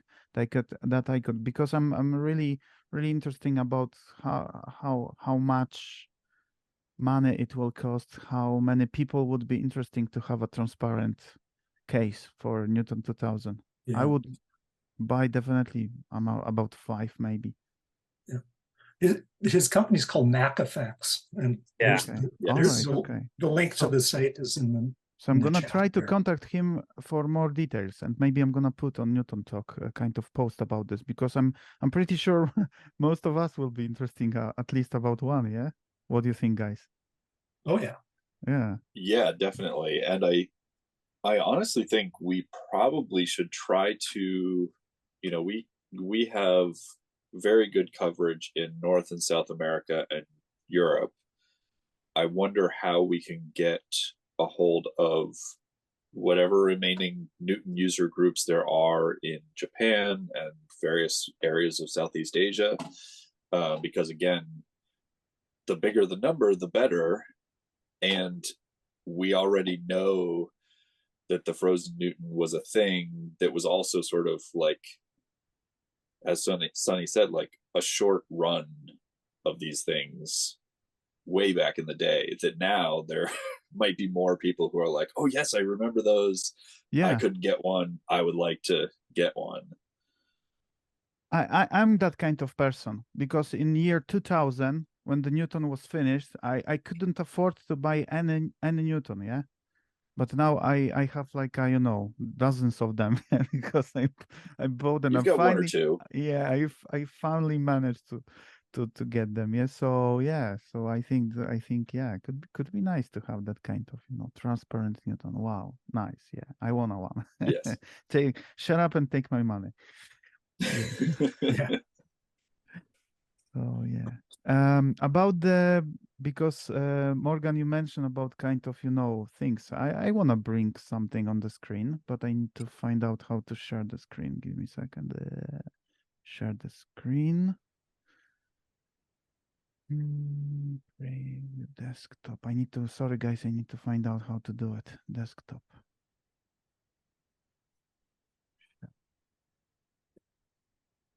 Oh my God, my Mac OS do not allow me to share my screen. God damn it. Sorry. You're going to have to restart the app to be able to do it. Quit and reopen. Come on. I cannot do this. Oh my God. Okay, so I will never show. I'm gonna put the pictures on the chat. Yeah. This is crazy. This is crazy. So the picture are the implant for Newton 2000 and internal Wi-Fi card for Newton 2000. But give me a second. I'm gonna find it properly. Pictures, photos. I have too many pictures. All right, so this is the one.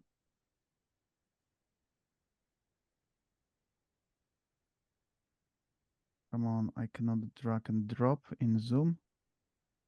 Oh, I love it. I love that application. Oh no, actually I can. Right. So the first picture going now, it's a Wi-Fi card for Newton, internal one.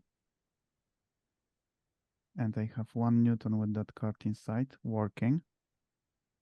Jake Burton. Yep. Made it, yeah. So we have only 2 working cards.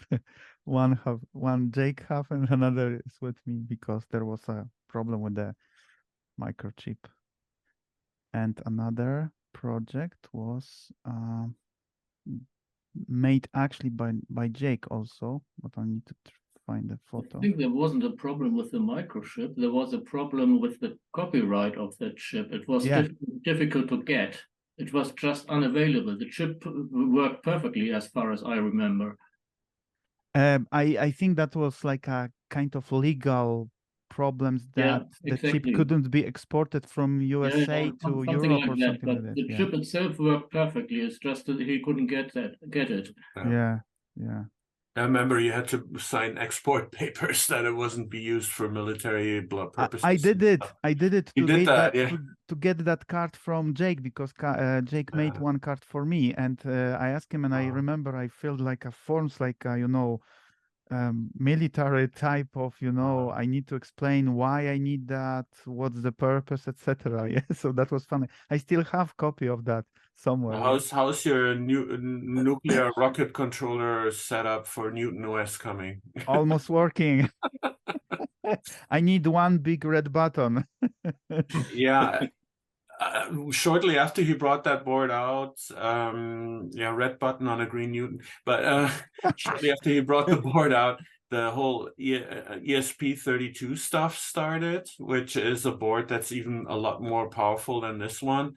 Yeah. And I think at that point he didn't want to redesign everything, but that would be a board that is absolutely importer exportable, no questions asked. And if we could regenerate that board with the new ESP, it would be wonderful, because it can act as a modem. It has several megabytes of storage. You can even add an SD card controller to it. You could have the entire catalog of available Newton software on this card alone, plus Wi-Fi, full Wi-Fi access, including all the decryption, decoding, SSL, and whatever the protocols are. So that would be really worthy to, I think, to get into that again. Okay, so this is another project for Kickstarter. No, seriously, guys. No, Oh yeah. What do you That one think is about actually, this? What do you think about this?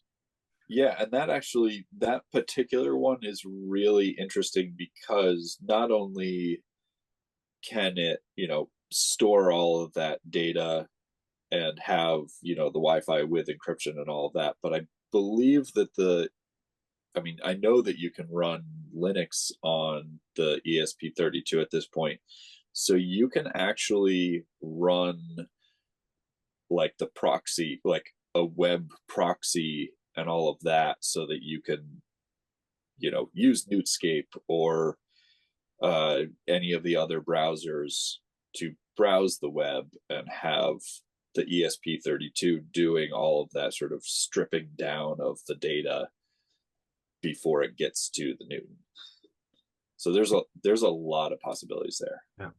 Yeah, it has a complete CPU that is probably 5 times as powerful as the Newton one that's inside the Newton, and coprocessor.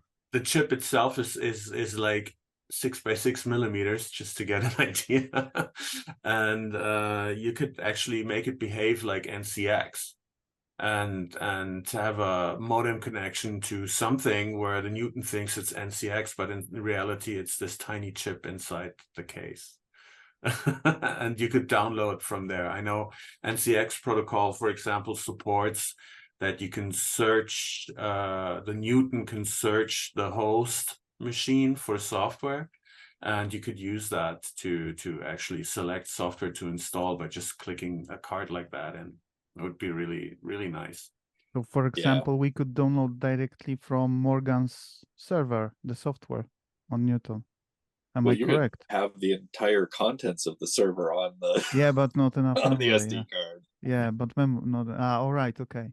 To have like a local server on the Newton. Wow. Or you could have all the internet connection utilities on the chip, and you plug the card in. You pull everything via modem from that card that you need to have a TCP/IP and all the network connections. Right. And so like a core application. Yeah, you would have fixed the boot issue, the original thing that you can't get a Newton going without having a serial port. You could fix that. Stop it. You can have a completely reset blank Newton and just download everything you need to get online from the card itself, and then go online with the card.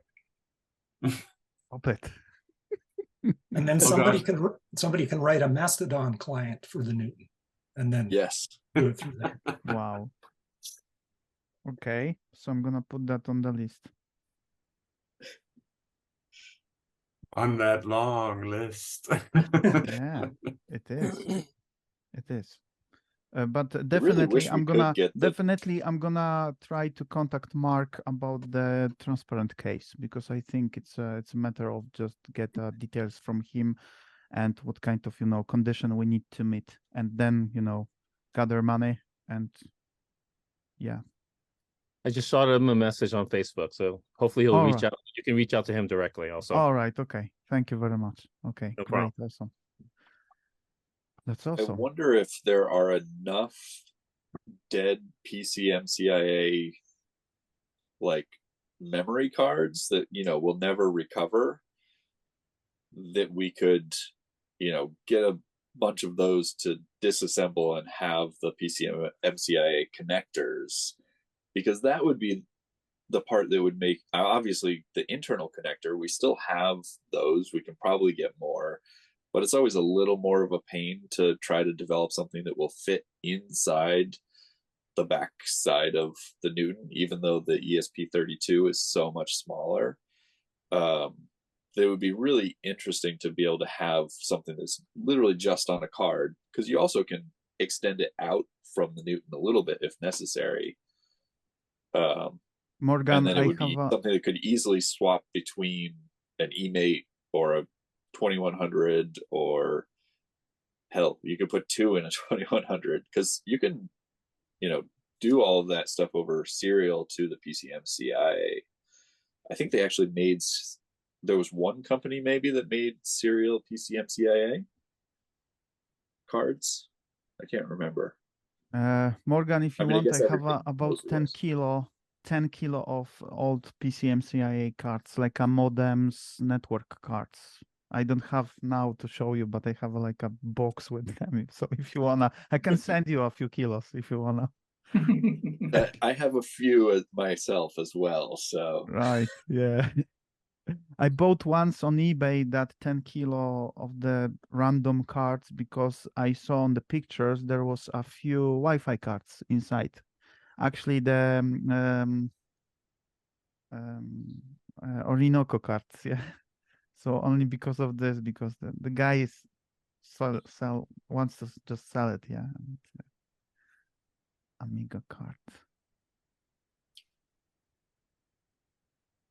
That is a project by some hardware developers that made with an FPGA, created a card that fits into the Amiga, and then gives you Right. additional, I think, up to 8 megabytes of fast accessible RAM. Wow. And I think it has both. I don't know if it has flash, but it has some kind of ROM too. So they combine. It's more or less exactly the card that we could copy a lot of that stuff and build a card based on that. But this is so out of my field. I just know the components. I've never worked with any of this, and always wanted to work with FPGA. Oh no, what I'm saying here. And but that would of course be. I'm not sure if there is a way. Yeah, of course there is. You could make a PCMCIA card that has enough ROM, just as the card that we described earlier, that could have memory on it, so you can initialize the Newton for the first time and then give it access to the internet.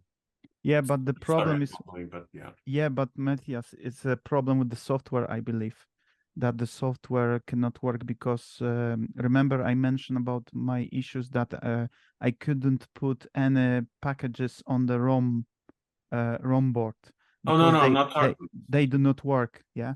No, Like, no, no. You for would example, have it in the PCMCIA card, and there's an official protocol how you download software from the PCMCIA card. So all right, you okay. could have the drivers there.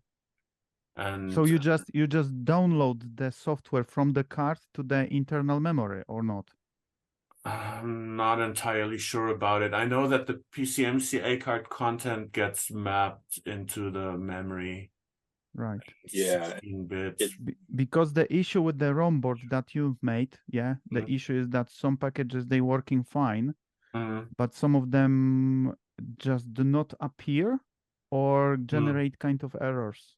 that Newton report that cannot initialize the software because it's I'm not sure, probably the structure of the package itself, of the application itself. It's a problematic. For example, Newton Internet Enabler. I cannot put that. I mean I put that on the ROM board, but I cannot make it working because generate a lot of windows with errors. And I'm not sure why it's like that. Probably, I don't know, memory addressing or something like this. I don't know. I'm not sure. Well, and a lot of those. Oh, take it easy, Daniel. Thanks. I'm glad you made it.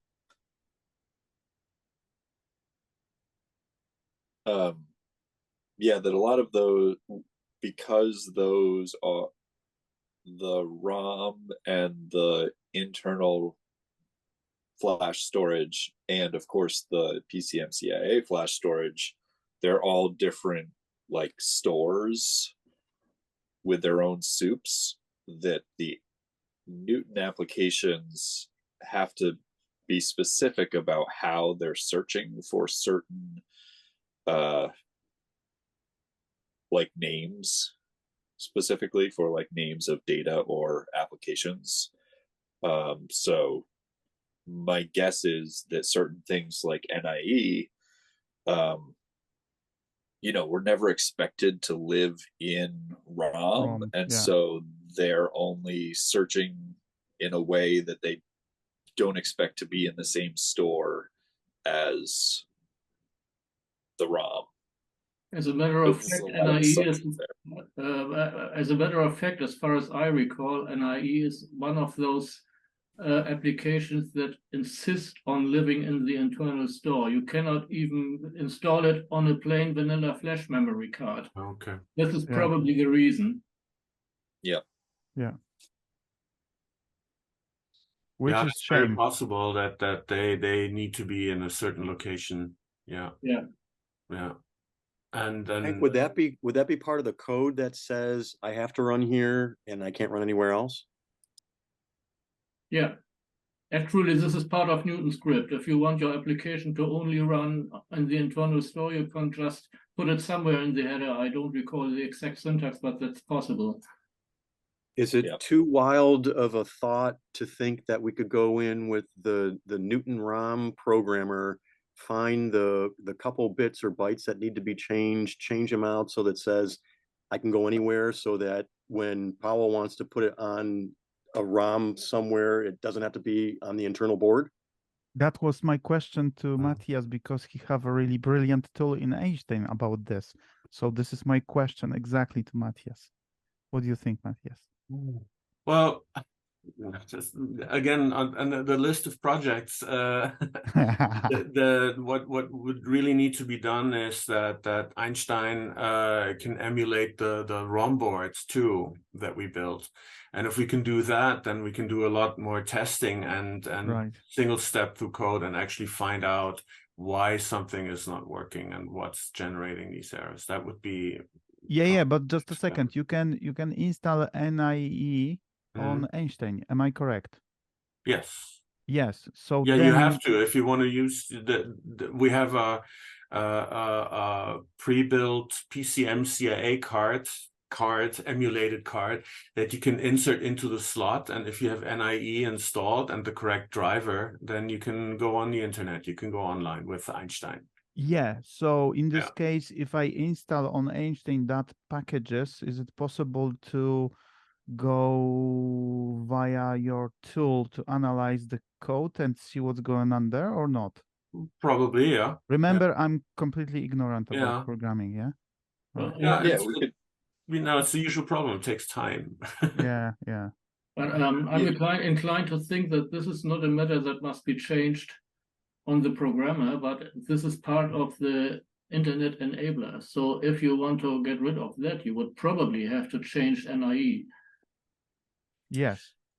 Yeah, and I think, we certainly could try finding and updating those bits to say that NIE could be allowed to run from anywhere. But my guess is that since they set those bits, that there's probably a reason, and that it would probably have some kind of cascading issues where we're like, oh yeah, it works great until and then it just like next step totally and doesn't next work. step and next step. Yeah. Well, Yeah. I'm But pretty what sure I- they What do we have to lose? I mean, why not try? Totally. I'm pretty sure they disabled it to run from the PCMCIA card because the access to the card is a lot slower than to the internal flash, Yeah. because it only has a 16-bit bus versus a 32-bit. So I think the ROM card, if we could put it on the ROM card, theoretically you don't have that disadvantage, so it might work there. It would be worth a try, but again, then the emulator would first need to be able to do that, so we can single step and see what's going on. Right. And then it's still a lot of time. But it is a very interesting idea to tackle it from that direction, because the more that we can offload to ROM, it's still limited by RAM, but you can sort of skip a lot of that with ROM because it accesses it like it's in RAM. Not necessarily the data that it like creates during use. Yeah. And that's where like the encryption and stuff gets difficult, is that it's got to use up a bunch of memory to actually do encryption and decryption and stuff like that. At least I'm very happy that I managed to run from the ROM Avis backdrop and dashboard. I'm really happy with that too. So they're working fine from the ROM, and also reboot, very useful. I love reboot app. I wish to find out. I need to find who wrote that small application, but I love that because I'm just pressing reboot and voila, everything's fine. So yeah, and few others working, but I'm really happy with the Avis backdrop. I'm not happy that ATA driver is not working, unfortunately, from the ROM, because probably need to install something in the internal or something like this, and completely just generate the error, and that's it. Yeah. But yeah, it is like it is. Yeah. It's actually probable that Paul could fix it. well, yes, that for sure.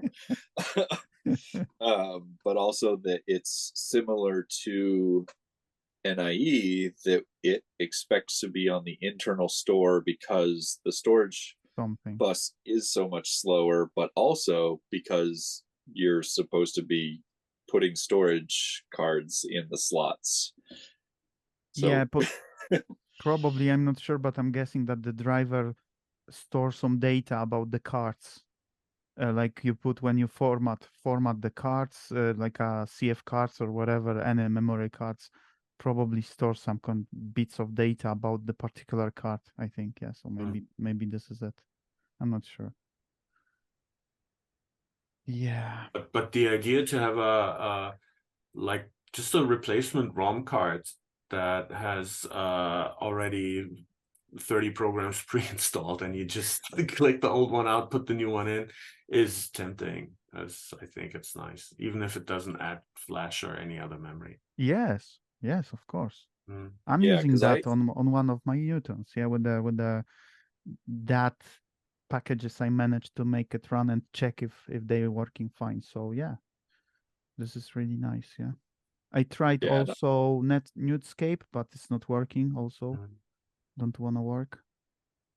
But there's a game like Warships. No, Battleship. Battleship. Yeah, it's working. Yeah.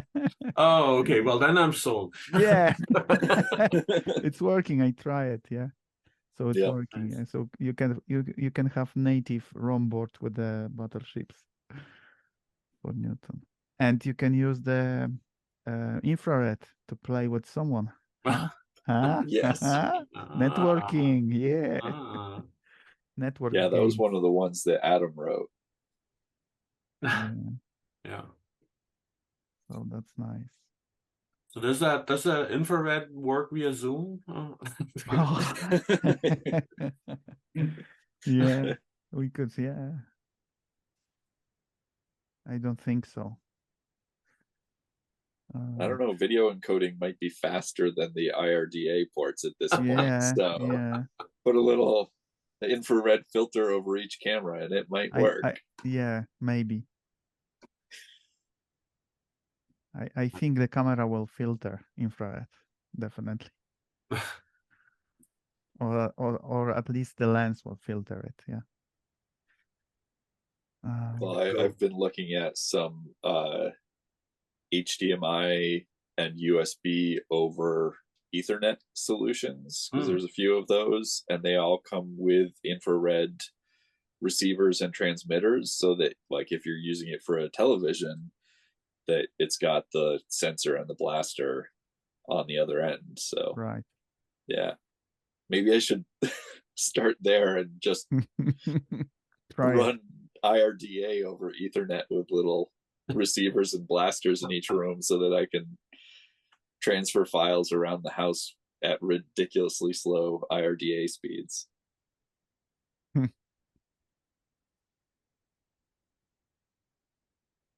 I remember I used Newton with the remote pilot software.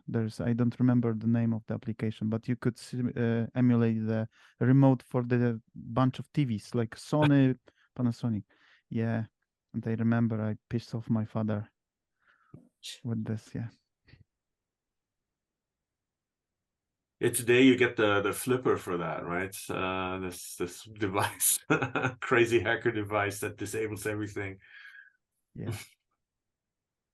Yep. Yeah, I bought the kind of device pretending that it's hand watch, but actually blocking old Wi-Fi like a 2.4 access points.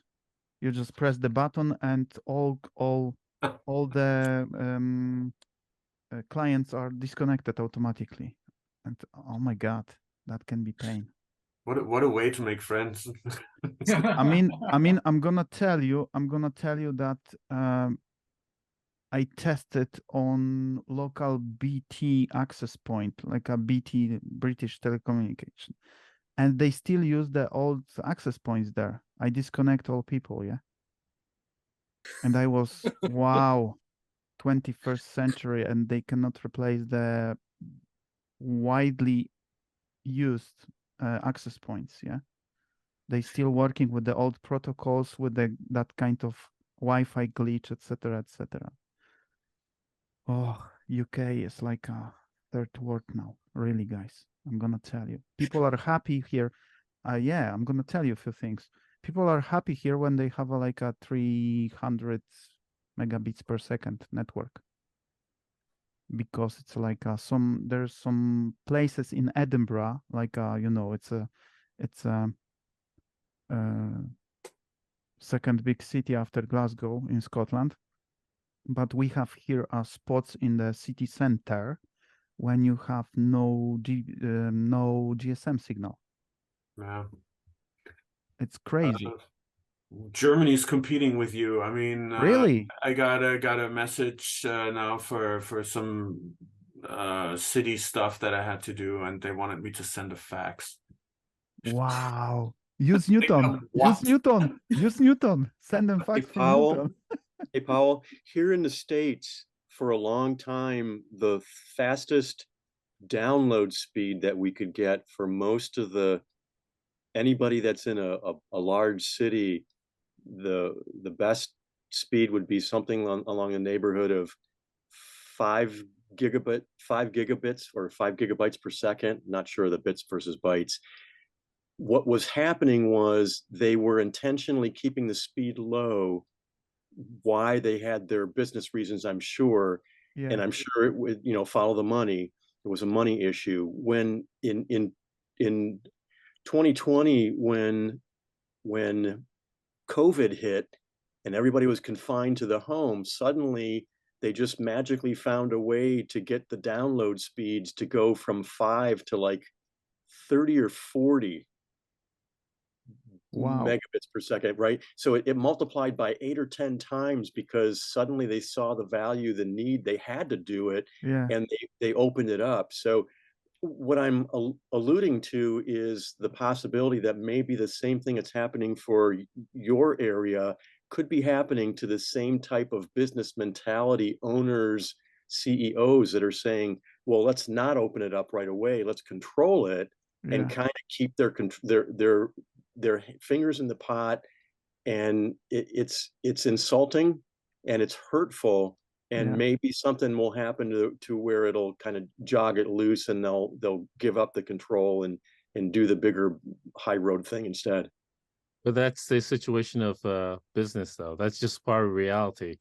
I just got 300 megabits recently. That was like a couple days, was it a week ago? And what I noticed is that they're going to charge you through the nose for whatever you have. And while they're offering a new customer a discounted rate for that same high-speed band that's the next tier up, I got charged the old rate at, was it 10 megabits at that point, and everyone was getting 20, 25, and I was paying through the nose. I complained so much, they finally gave me a 2-month refund, but it's called the money pit, basically. Until you can pay the item, they won't give it to you. They have it available to some degree. Yeah, we have very similar situation that I was with the Virgin Media, the company called Virgin Media, 8 years. I was the customer for the broadband, and they charge me more than they charging the new customers, like almost double. So I was pissed off because of this, because I tried to, get better deal, and I said, okay, so I'm gonna end of the, I don't want you anymore. And suddenly, magically, they offer me faster connection for the less money, and I said, oh, now you can do it, but before last few years you couldn't, so yeah, like you're saying, Sonny, it's like a very poor, and like you said, Doug, it's a kind of very, very poor business model. Yeah, actually that can be true, Doug, because we have some kind of new initiative here in Edinburgh called City Fiber, and people can get even 2 gigabits per second, and they have it for not super big money. So yeah, that can be issue. That they limit in purpose. Like I mean, you can set a timer on your Newton to remind you every 3 months that you have to complain to your cable company and that you threaten to leave them. So the only disadvantage with that is that in 2026 your timer is going to wrap, and come on, this is another topic to discuss. Let's go, guys. Tell me more because I don't understand what's going on. So 2026 is an issue, yeah? No, I think it's 2036. But 36. All right. Okay. I think it's 36. But all right, because I heard 26. Some point. I have to look it up. The problem is that the second counter is 30 and 29 bits. Right. Because Newton OS stores 2 bits. It needs 2 bits to know if it's a number or a letter or something else. And 1 bit, it needs to know if it's positive or negative. So that remains 29 bits. And 29 bits times the number of seconds, you come at the point where it wraps. And the first wrap, we all know the patch, and it worked. And it only always lasts for, I don't want to know, 16 years or something. And then you need to set a new decade. That's what they call it in the software, to last for the next 16 years. And so I think at one point we wanted to make a little database for the next 150 years for the optimists to get a patch for that decade. So the next year with the problem is 2036. I'm not sure. I'm sorry I brought that up. I have to look it up. Right. Okay. It's like Y2K. This is the Y2K situation. Sorry, because we're bringing it up, should this be somewhere on the Newton glossary, or could there be a directory in UNA to have all the entries in place so that we've got a glossary, a non-destructive glossary, the record of all the places where the disconnects will happen with the timers? Yes, and I think it might actually be in the FAQ. So I'm checking now since Grant left. So let's see. But yeah, I vaguely recall that it is 2026, which would be the 16 years from 2010, because 2036 or 2030, well, 2036 or 2038 is the one for Macintosh and other 32-bit systems that started with the epoch in 1970. But most other OSs have switched finally to 64-bit numbers for that. But yeah. And if somebody can make a note of the time into the Zoom session we're in, then we can also have a link to where Matthias explains it, and we can have the audio and the video explaining it as well to further document how good we are at taking care of ourselves. Yes. I'm publishing, guys, I'm publishing that session because I'm recording that session, by the way. So I'm publishing on YouTube. So if someone wants to come back to the previous 11 sessions, they are on YouTube. So feel free. Good luck with the 3 hours or 4-hour sessions, because I don't have a time, unfortunately, to make chapters, because it was too many topics every time. I try to do the chapters, but it's not. It's time consuming. Yeah, that's a lot of work. I just checked the 40 Hertz web page, and there is a 16 years period. So the last time I understand was 2010. Am I correct or not? Yeah, that's correct. So 26 is a problem. Yes. Hey, Powell, what I'll do is I'll whip together some AI bot, and I'll have the AI bot chew on the audio and the video and figure out what all the different chapters need to be. It'll create the chapters and then spit back a list to you so that it'll do all the work for you. Really? That works. I'm kidding. I'm kidding. It'll be Now- an entertaining list. That's now for sure. you know. Now you never know, because you can produce the fake photo soon, fake Yeah. videos. Oh my God. I'm worried about my, my business, because, videographers and photographers will be, I Us don't know. programmers too. Yeah. Well, Yeah. Right there on the list. Wow. yeah. Yeah. It's crazy. So 2026 is an issue, actually. So we have Yeah. not much time to fix it. Hey, Paul, I have a quick interruption. I'm going to put in the chat. This is the response from Mark. Okay. All right. You see it in the, I'm going to put it to everybody. Let's see if I can get to everyone. Great. How do I get to everybody? I can only see your name now. You need to pick up on the bottom. You need to select meeting group chat. Okay. Yeah, where it says send to. Okay, here. This is what that's what he said to me just now. He just said it. Someone else reached out to him previously.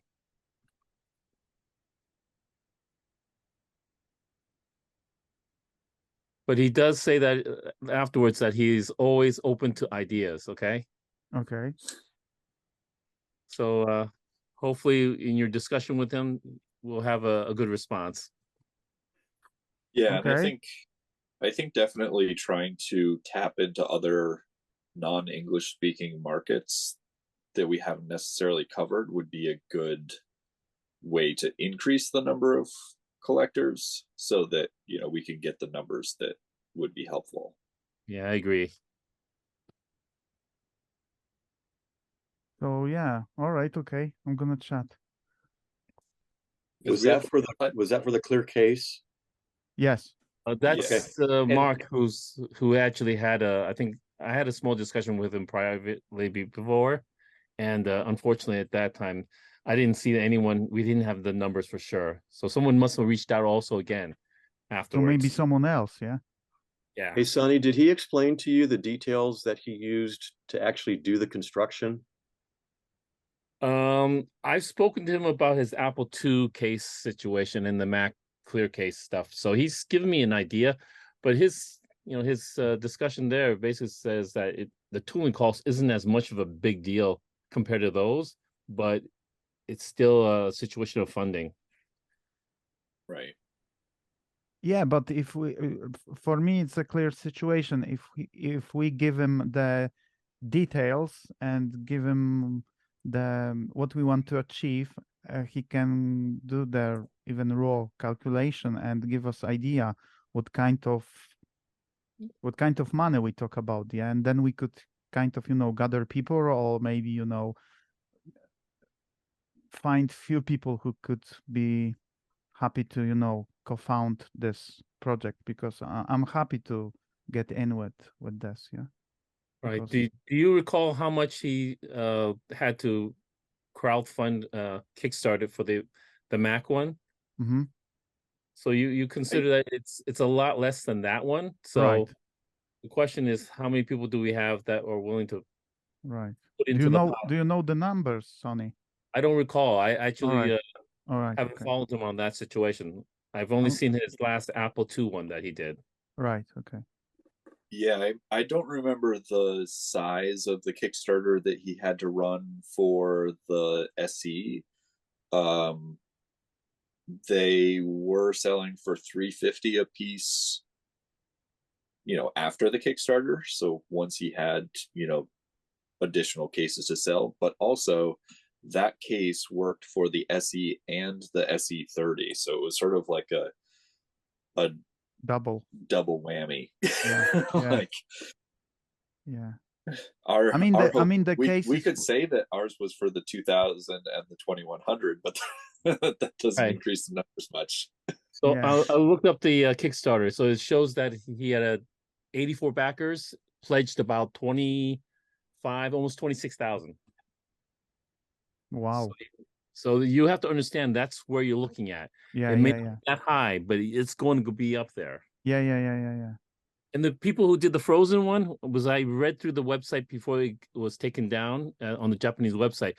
That was actually a hand molded job. Yeah, I saw the guy use the small tiny device to to fix the details. Yeah, so that was really Now, truthfully, that is an option at this point too, that might be able to do a smaller run without actual tooling, is that it's actually pretty reasonable to do sort of your own DIY injection molding, making your own molds. But like, we could do a smaller run, but it wouldn't cost less. I want a high quality case. I don't want to make I mailed a case out to someone a while back. I think it was Jason Wong or somebody like that, and they were supposed to do a scan for me. Never got it back. So I mean, that's unfortunate, because once you have it scanned, at least for testing, there are really good 3D printers out now that print in resin. They're super high res, and it almost looks like a molded tool from a molded tool. I tried, but it's hard, because I think the guy was at a university, probably in the UK, and it just never got through. I have a scanner, but it's just not high res enough. That's not worth the effort. I mean, it would be nice to at least take maybe some of the resin printers and do like the battery trays and stuff like that haven't been as reasonable to do on 3D printers, or at least weren't 5 years ago or 10 years ago when we first started discussing it, because that would get us practicing before doing a full case. Good to see you, Noah. Yes. I know. Hi, Hello. Noah. Hello, everybody. How's everyone doing? Sorry I'm late. No You're way too late. You're right on time. Okay, let's start at the beginning. What was the first thing we talked about? Update about current situation with Einstein. Let's go, Matthias. 3, 2, 1. Noah, did you try out to make the plug based on the thing that I published? How did that go? Yeah, I mean, I had to pause it because I have real work to do, but I'll show you my Frankenstein if I can find it. Show us. Wait, real work? Yeah. The paid work. I have to pretend I have real work anyway, otherwise my wife will kill me. So what I have here is the plug that you had recommended, Matthias. Yeah. And I have the little what do you call this thing? The serial board. DC converter? Oh, that's on the other side over here. Oh, okay. I have to be very careful not to short anything out because it's just a tangle of wires right now. And so I've just been experimenting with that one, and I have another one here. I'm trying to figure out the pin out, and I haven't quite been successful yet. The power works great. I can charge it fine, but the communication I haven't. But I ran out of time for the last couple of weeks, so that's why. So Noah, can you charge the rechargeable battery through that? Yeah, so I really wanted one cable that would do the syncing and the charging that I could just carry around with me, and that's what it does. So it's the voltage up regulator. It goes up to like 7 volts, which is enough to charge it. I don't know if any of this is like a legit way to do this. Like I could be starting fires in my house or something, but I figured I might as well experiment. You know, don't worry, it's a low voltage. We'll be fine. Okay. So yeah. I don't really have any experience with electronics. I just read what other people have done and try to do the same. So awesome. Can we record the video about this? Sure, but I mean it's gonna be pretty messy. It's fine. Okay. It's fine. It'll be great. Okay, so I'm gonna contact you later so we can do some kind of thing. Yeah, sounds good. That's good. Yeah, we chat about Einstein, application for Newton. Later on, modern option for connecting Newton to the modern computers. Then we chat about transparent case. There was a few things in the middle, obviously. So I have on my to-do list, transparent case for Newton 2000, Wi-Fi card based on ESP32. Yeah. The second option is, wow. We could have on the micro SD card whole server from Morgan. Like offline. He's going to be sad he has no traffic then anymore. We can't do that. I actually now have like 800 megabits a second to my house now. So like that would be no problem to download the entire UNNA server over and over and over and over again anyway. So it's not a problem. Yeah. Just let people download the whole thing every time they want to update their card. Go for it. Is it's there just more Morgan, copies of the site hanging around on people's hard drives. Morgan, is there any way you can monetize your uploading? No, not really. It's not really. It's not worth tying any money to I know the stuff that's on UNNA since it's all abandonware. So and demos. I don't feel like the user base is big enough to support it. Yeah. Come on. Yeah. I think we could probably do something nice for Morgan, you know, just us, but I wouldn't count on like millions of people looking at ads or something. Yeah. Well, if you ever come to Germany, I'll definitely invite you to at least 4 beer. Well, thank you. I appreciate that. Does that go for everybody? Absolutely. Make that 8, I'll join you. Wonderful. And Frank has good beer. Advertising.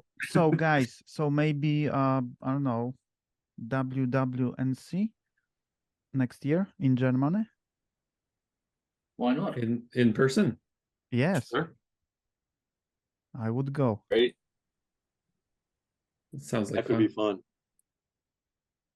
We have a seminar room for up to 120 people, so that should be sufficient. It's tight, but you know.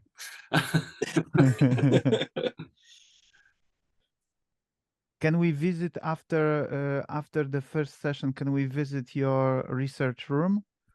with the Newton projects and research all items?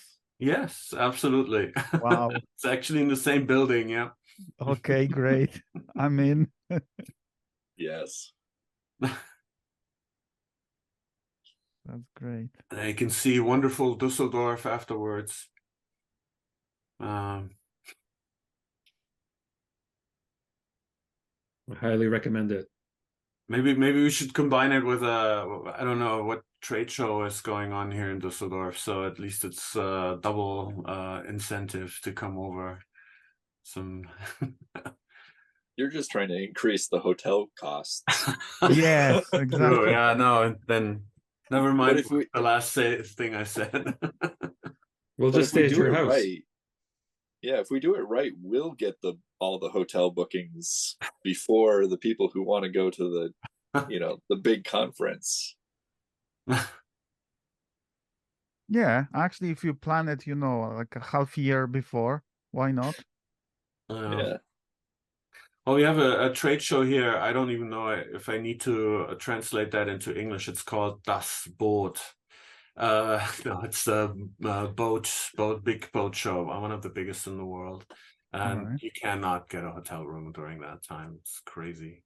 And we have a huge caravan show, and during that, for some weird reason, it's super easy to get in a hotel room because everybody comes with their own caravan. So Yeah.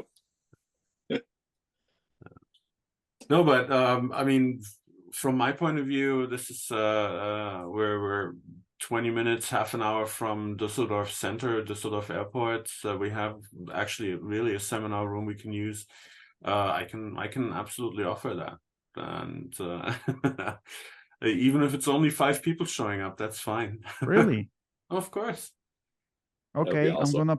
I'm gonna put initial post on Newton Talk, because I'm very keen to organize the first one. That would be first one from since when? The first Oh my one. God. Whoa, my. The first When one was in the person last? or online?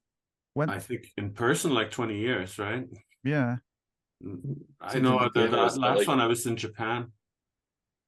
Was that like 2005 or something? I think I so. can't remember. That's when Paul gave me the source code to Einstein and started something crazy. If it happens and we arrange this for next year, I'm going because Frank and I need to sit and have a single malt whiskey. Oh yeah, not only one. Or 2 or 3. Or 2 or 3, yeah.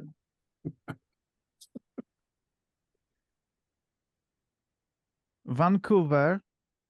I'm not sure. Vancouver happened. That was 2009.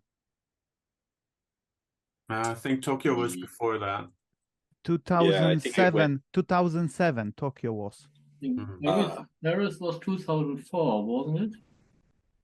I'm checking the grants website. So Tokyo was 2007.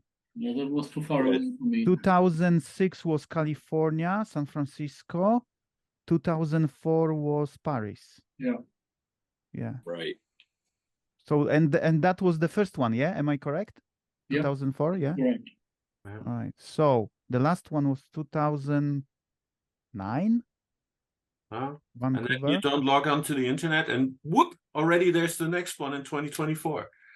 Exactly. Well, that would be 20 years from the first WWNC.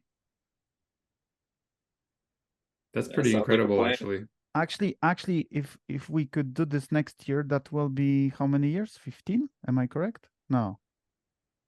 Well, from the first one. More or less, yeah. No, from the last one. From the last 20 one. from the first one, 15 from the last one, right? Yes. Yeah. Okay. And 30 from the release of the Newton, right? No. Yeah. Okay, so we have three reasons at least, yeah. Why do these numbers keep getting bigger?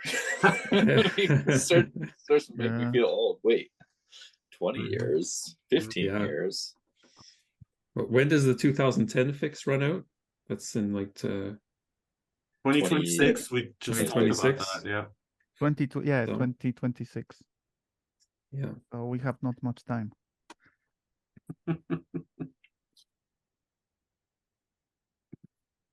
Okay.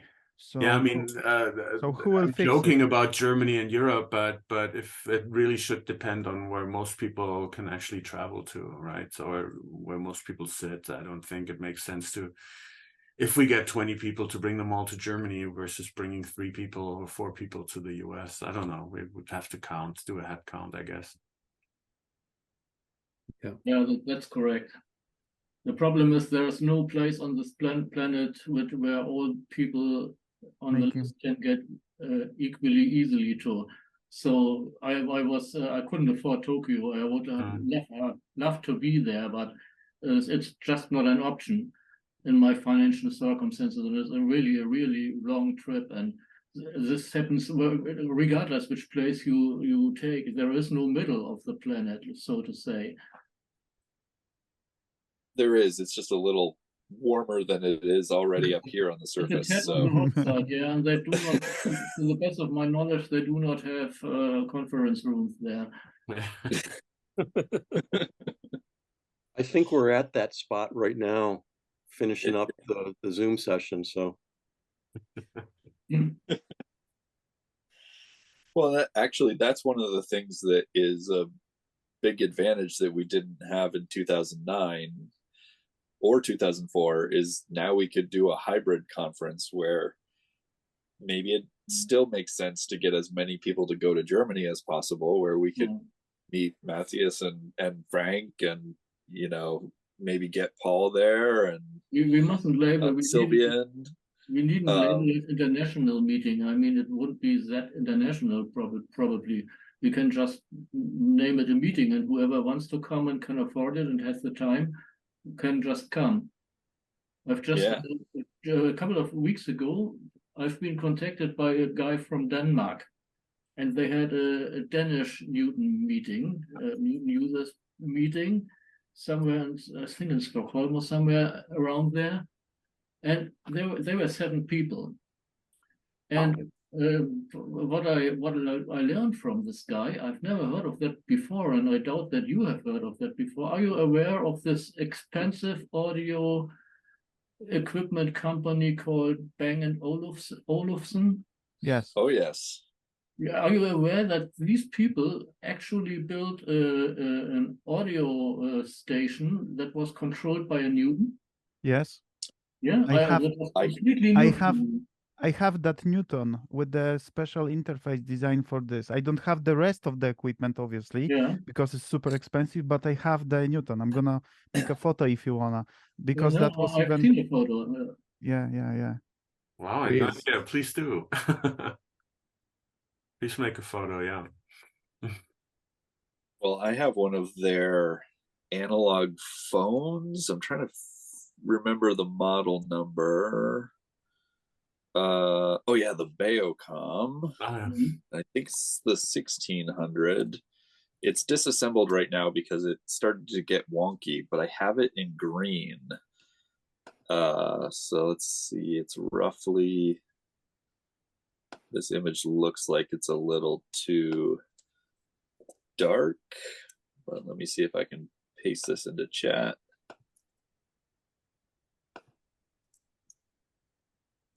Oh, that's the link. Let me see if I can get the actual image.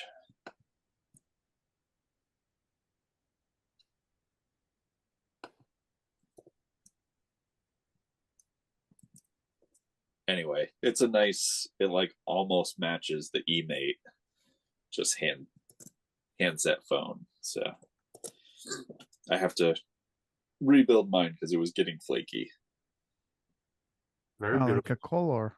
Nice. Cool. It's actually the phone has a really nice feel. The handset is extremely light. So like you actually can be on long calls without having like a tired arm or like sore neck or anything like that. But who uses landlines anymore? Cool. I do. I do too, but mine is technically a voice over IP at this point. Yep. So I don't have a cell phone. Everybody's always like, "Oh, how do we get your how do we text you? I'm like, sorry, can't. I actually have a solution for that. This I don't have a landline, but my rotary phone here works with this device. Let me see if I can unplug it.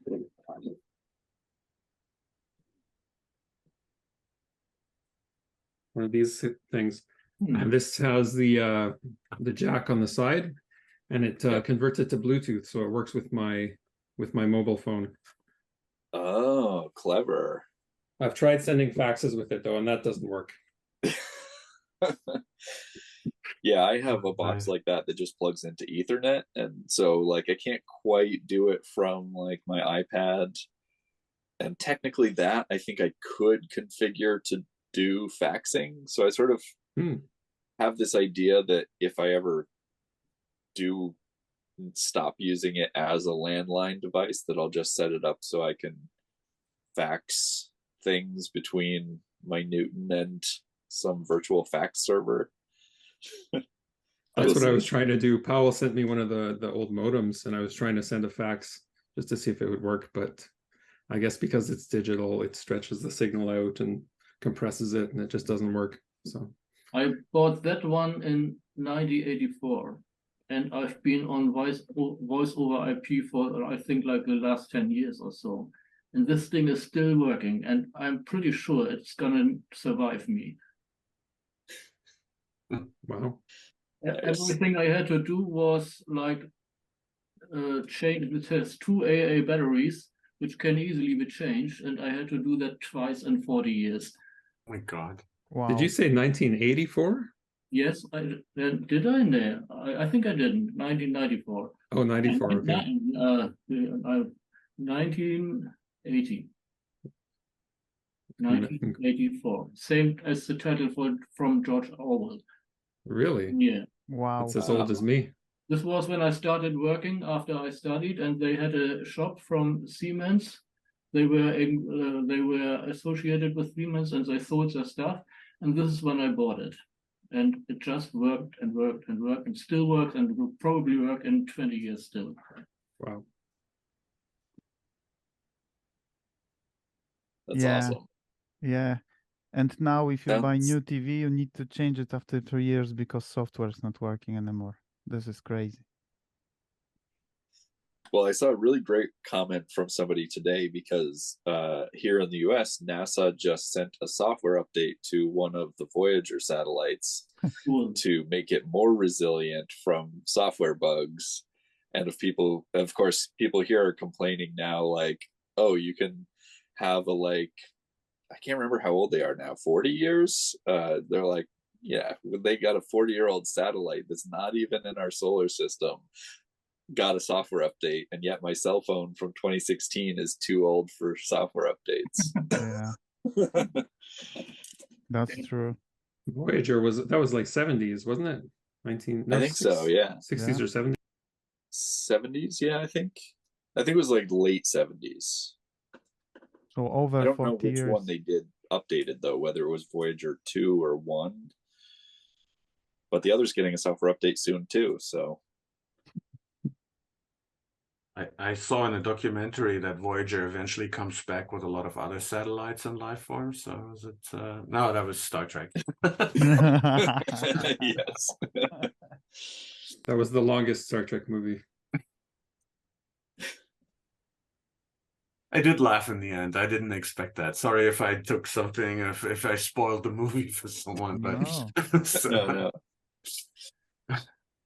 Yeah, but from the other hand, some things now we have, and we treat it as it's like nothing usual. Yeah, a few years ago was like a super science fiction stuff. Yeah, AI for example. Yeah, like in a Photoshop, because I'm working Photoshop, Adobe Premiere. Yeah, you have AI modules that they replace the background behind the objects. So if you cut out the object in Photoshop, like some person from the photo, the Photoshop just replace that space with a proper background, and it's working really well. Maybe not like 100%, but most of the time it's working really well. Yeah. So I remember the scene from the original Blade Runner. Remember the scene when he analyzed the photography in a 3D mode? Yeah. I believe that will be next few years that will be possible. Computer will generate prediction what is behind the door.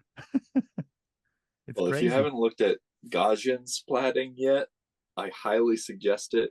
It is insane. It's just a new way of representing 2D photographs in 3D space so that it looks very realistic. It's pretty much what Apple showed off with their photos and the Vision headset. But you basically can do it with any camera, and it is absolutely like that scene in Blade Runner. It's crazy. Wow. And it looks great. What is it called? Gaussian splatting. Oh, yeah, Gaussian splatting. Okay. Yeah. Yeah, I see crazy stuff, and then it's now extended to generate 3D models too.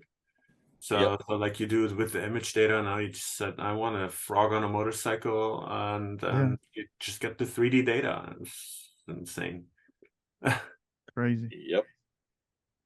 The only thing is when I asked ChatGPT, with our public domain software with FLTK, I asked it to write a unit test I just gave it the function name, and it worked. And I was totally blown away. I was like, it obviously read the entire documentation, and not only read it, but it understood it, which is a lot more than I can say of myself of that documentation. It's not that great. And so I was really hopeful, and I entered a few of the Newton OS function names, and unfortunately it doesn't. So there's definitely not a hidden place that ChatGPT has found yet that has the Newton source code available. I was hoping, maybe if we could have like a method to put the whole documentation about Newton and everything there, maybe after analyzing that documentation would be more useful. There is a software out there that is not that expensive. It is for making your family tree. Is that the right word? All of your ancestors and so on. Yeah. And you can feed pictures of your ancestors into this software, black and white pictures, and they will animate it. This is really, really creepy. Wow. It looks up, it looks down, it turns the head to the right, to the left. It's incredibly creepy. So can it like a live painting in Harry Potter movies? Yeah, exactly. Something like this. Yeah, more creepy, in my opinion. Wow. Yeah. And what about when we talk about this? What about the court evidence? Like photos will be not anymore evidence, yeah, because you can fake everything, yeah. I mean, pretty much at this stage, I know that they have a tools to analyze the photography generated, so there is a kind of way how to check it. But next few years that can be changed, yeah. So even videos now, you can fake the videos, yeah. People talking completely different things, yeah. And the animation of the mouth is almost perfect. Very hard to recognize, yeah. And the voice, I could use Noah's voice without any problem now, yeah. I saw one where the person recorded a YouTube video in English, and then she clicked some buttons, and it translated her with the correct mouth movements and her voice into different languages. Wow. Yeah, I saw the same. It's crazy. I mean, it's very useful, yeah, but from the other side, it can be really dangerous, yeah. I mean, that's sort of always been true with technology. Bad and good. Every technology step has been like, oh yeah, it's really gonna do great things, but we could do terrible things. People like us, I think, and also enjoy the technical achievement behind it. Last year I've been in London and had a look at this ABBA musical, which are only avatars. It's not the real thing. It's just electronics, and this is so incredibly real that you would never think these people are computer generated. Yeah. If you didn't know that, you wouldn't think it is computer generated. This is really an excellent experience. I would recommend it to everybody to watch this thing. But the technical achievement behind it is mind-blowing, in my opinion. Yes. Yeah. Tomorrow that's what we can do when we're in Düsseldorf. Yes. Yes. It's not yet in Düsseldorf, I think. We had to make a side trip to London. Well, some of us would probably fly through London or something like that on the way anyway. Okay, at least Noah and I probably would. I'm gonna add the next thing to my list: teleportation. Let's do the Kickstarter. Yes, that would make our Newton developments and experiments a lot easier. I have a kind of conversation about this with a few guys, yeah, and that would completely change the face of everything, like a transportation, everything, yeah. If we could achieve, beam me Scotty. There was a very old movie, a black and white movie. It's called The Fly. Yes. Yeah, very good. That? Very good movie. Oh yes. There's a newer version which is also very watchable. Newer version. Yeah. Which one? Oh, 90s, spontaneously. Yeah. All right. I see here one from 1958 and one from 1986. Yeah. 86 was. I think. I watched that. I was 9 when I watched that, and it was really creepy. It was 96 minutes of grotesque vomit-soaked bedlam. Wait a minute. Oh my. There's in Star Trek, I think, is an episode where they think about what really needs to happen if you teleport. Will you be disassembled on the one end and then reassembled on the other end? And what happens when you split the beam and you generate two versions of yourself when reassembling? And they're actually, I mean, for a very simple show, they put some effort into figuring that out. I don't know what the result was of it, but yeah, they've done a few of those through the years. There was that one where they sort of split them up. I think Voyager had one where two people got combined. Compression. Which I guess is a little closer to the Fly, but yeah, let's zip them.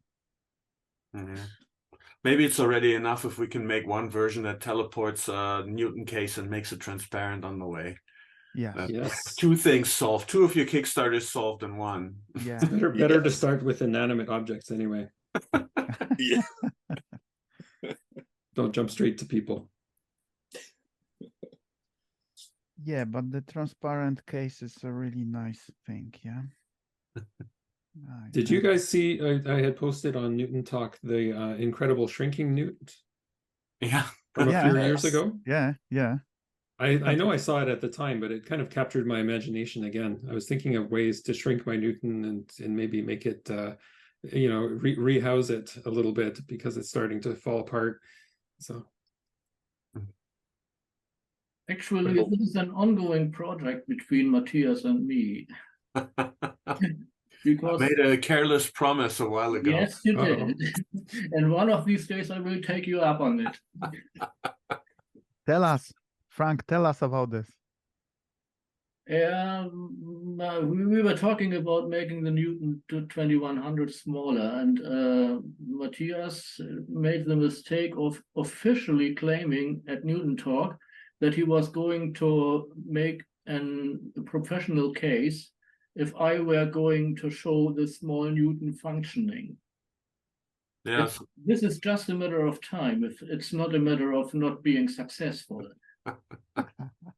Exactly. I think the original idea was to take the PCMCIA ports off and some of the higher up, the bigger parts and replace them with modern parts.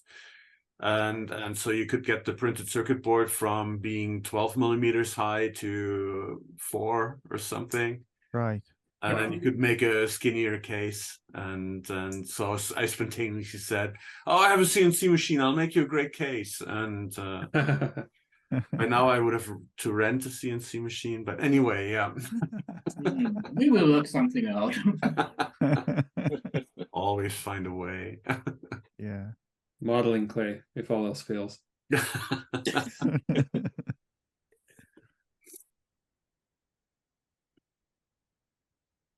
Noah, do you still have that t-shirts in your shop you're wearing now? I took down the shop because I wasn't maintaining it, but I have a few t-shirts. If anybody wants one, I still have all the stuff to print them. How much? I'll charge you the price of postage. No. You want? No. Yeah. Okay, yeah, let's chat and about this the later. price of postage and the shirt. Yes. So. Okay. So you're printing them yourself? Yeah. I have I went through the whole process. I made some transparencies, and then you use some, what do you call it, lithography to make the screens, and then you have to put the ink on with a squeegee, and it was very time consuming. But at the time I didn't want to spend the money to have it done professionally. So, but I learned a new skill. So if you guys want some shirts, I can make some. Just send me an email or something. Okay. Are they from the same folks that made the other shirts when we were crowdfunding your film? I have those. This one is one that Frank, my friend Frank, who designed all of them, he made later. It has this kind of cool apple thing going on here. So you can have this one, or you could have any of the other ones. I just wanted to point out, I got a fair amount of those crowdfunding shirts from you back then. And these are by far and wide the best quality t-shirts I've ever owned. You're kidding. No, I'm not. I have like 10 of them, but it was some time ago when you made your film, and I'm wearing them almost every other day. And they just withstand every washing. They are really by far and wide the best t-shirts I ever had. You must be washing them in cold water, because I've gone through quite a few. No, I'm washing them with warm. Standard washing procedure. Yeah. Yes. Yes. I'm glad to hear that they're in good shape. All I'm capable of. I cannot really operate our washing machine. My wife is much better at that. Professional. Have you ever heard of that washing machine? It was like 30 years ago or so, from Siemens, where they built in fuzzy logic. It was a wonderful slogan back then, fuzzy logic. Everything had fuzzy logic. And this was a washing machine with very few knobs and buttons. And it took about, for me, like a quarter of an hour to make this machine, to tell this machine what I wanted, the kind of washing I imagined. And when it finally understood what I wanted, it started making, how do you call it? Improvement suggestions. And then you could start all over. Oh my. Wow. Yeah. I love that generally when technology tells me how to do things better, it usually ends badly. Yeah, it's not. Usually ends throwing it out of the window, out of your window, because you feel so so powerless. I constantly fight with my Siri because obviously I have a Polish accent in English, and I'm asking Siri, set up timer 15 minutes, and always I'm getting 50. Oh. And God, and I must be 15. And then, oh yeah, 15. Great, awesome. Wasn't that there?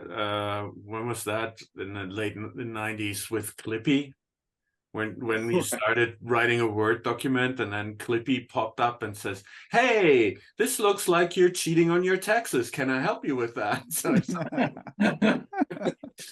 yeah. And of course, it was 90s technology, so it would always make your computer lag a little bit every time And Clippy Clippy popped up and made an annoying suggestion. Yeah, and Clippy never have a close button. Oh, yes, it has. Right. Wow, that was annoying. You could drag it, but you couldn't close it. Actually, you could kill the process or not. Yeah, I think maybe. so. Yeah, yeah. So that was the only way to kill it. Yeah. To the best of my knowledge, was Clippy the small animated figure that was always in Word and Excel and stuff, like this yellow thing? Yeah. Yep. Shaped like a Actually, paperclip. Yeah. I experienced myself that this thing told me, I have the impression you do not like me. Do you want me to stay in the background from now on? Yes. I Yeah. think that was revision 2. Yes. Oh my gosh. All right. So Yes. I'm gonna send a few emails on our group. Definitely Excellent. about the transparent case. We'll see how people will respond. Yeah, because Sonny, you said about 26,000. Yeah. That was for the Mac Yeah, yeah, S. yeah. So. Yeah. Yeah. All right. Yeah. So it's Probably, yeah. probably For yes. our community can be a little big effort, but we can see how many people will be interested in this. Yeah. Okay. Cool. And the Wi-Fi card. Oh, Matthias just initialize additional thinking in my brain. Yeah. But yeah, I feel a little, like I don't know what's the powerless, because I wish to, have a knowledge to do this. Maybe time is the problem. Yeah, time is the problem. Yeah, because The old issue, always the same issue. Yeah, always the Yep. same. But yeah, you can make a to-do list for us with little points at what date we need to have finished certain. Yes. I remember that PCB man, he mentioned about trying to do something with the ESP32. Yeah, but he just gave up. Yeah, but yeah. Yeah, I haven't heard from him anymore. Yeah, He's- because Yeah. because he sent email that he jumping out from Newton. Yeah, and he as I remember, he just offer the whole Newton stuff he have to someone. Yeah, I'm not sure who at the end pick it up. Yeah, but he just announced that he jumping out from the Newton because he have other projects. Yeah, he had something else too, like I don't know, was a Commodore 64 NS Maybe, NSX or something. He had some second project. How can you have a second project? I don't get that. Yeah, I yeah. All right. Cool. Right. So, guys, like always, feel free if you wanna chat more. But if not, I'm gonna leave the session open. But if not, yeah, I think that will be us for today. Actually, we just made a record because it's almost 3.5 hours. So that's nice. Yeah, that was good to see you all. And the next one I'm gonna announce on Newton Talk probably next month, some point. Yeah. Good. But Matthias, I'm thinking about 2024 in Germany. Okay. What do you think? That will be my another post for Newton Talk, to ask people how many people have a will to come to Europe. For me, it's perfect. Yeah, for you it's great, and it's less than an hour flight, huh? Yeah, yeah. And I mean, I can offer the resources I have access to, but I don't want to impose or anything. So I think whatever makes sense to get most people together, I'm fine with it. But I'm gonna just put the post, and I'm gonna put a few questions, and we'll see how people will respond. Yeah, because So obviously people need to join, like plan the kind of holidays maybe or something like this. So people need to think. Yeah, but I think would be good to have a kind of, you know, old-fashioned presentation on the screen from the projector, maybe from the Newton even. Yes, Yes. I have a easy cards, so Oh, I wow. can share them. If someone Cool. will prepare the presentation, I can share, and we could do the presentation from Newton because I have everything. So HDMI output, no problem. I think with the Easy VGA, yeah, no, I'm not putting up another project, but it would be interesting to download that software. That would be. Yes. Yes, especially no Easy. more projects. Especially Easy can display the colors, yeah, on external display, yeah. You know that? Yes. So yeah, if you prepare the presentation, I'm not sure how many colors, if it's 16 or more. I'm not Probably, sure. yeah. Yeah, but yeah, can be actually for the presentation, 16 colors is more than enough, yeah. If you use nicely done, you know, presentation, yeah. So yeah, so I can share for the presenters if someone wants to present from Newton, yeah. Is there a clicker for Newton? Like a remote? I think the Don't think Newton is so. the clicker. Keyboard, external keyboard. Well, there is Newt VNC, so All you could right. remotely control the Okay. screen. Let's see how many projects we can daisy chain together. I have a Wi-Fi card, like an internal. We have external Wi-Fi cards, so yeah. I'm not sure if Newton can hold all the software at once. Yeah. We Plus might need all to our- schedule a like week-long hackathon before Yeah. the yeah. event, just to sort of create our Newton Rube Goldberg machine to That's Oh, it. That's exactly what it is. yes. Yeah. You remember that, guys? Yeah. I have. Is that your Bluetooth box? What is that? No, it's a serial box that you can connect kind of analog probes like a temperature and other Oh, probes. yeah. And you can use it with eMate, yeah.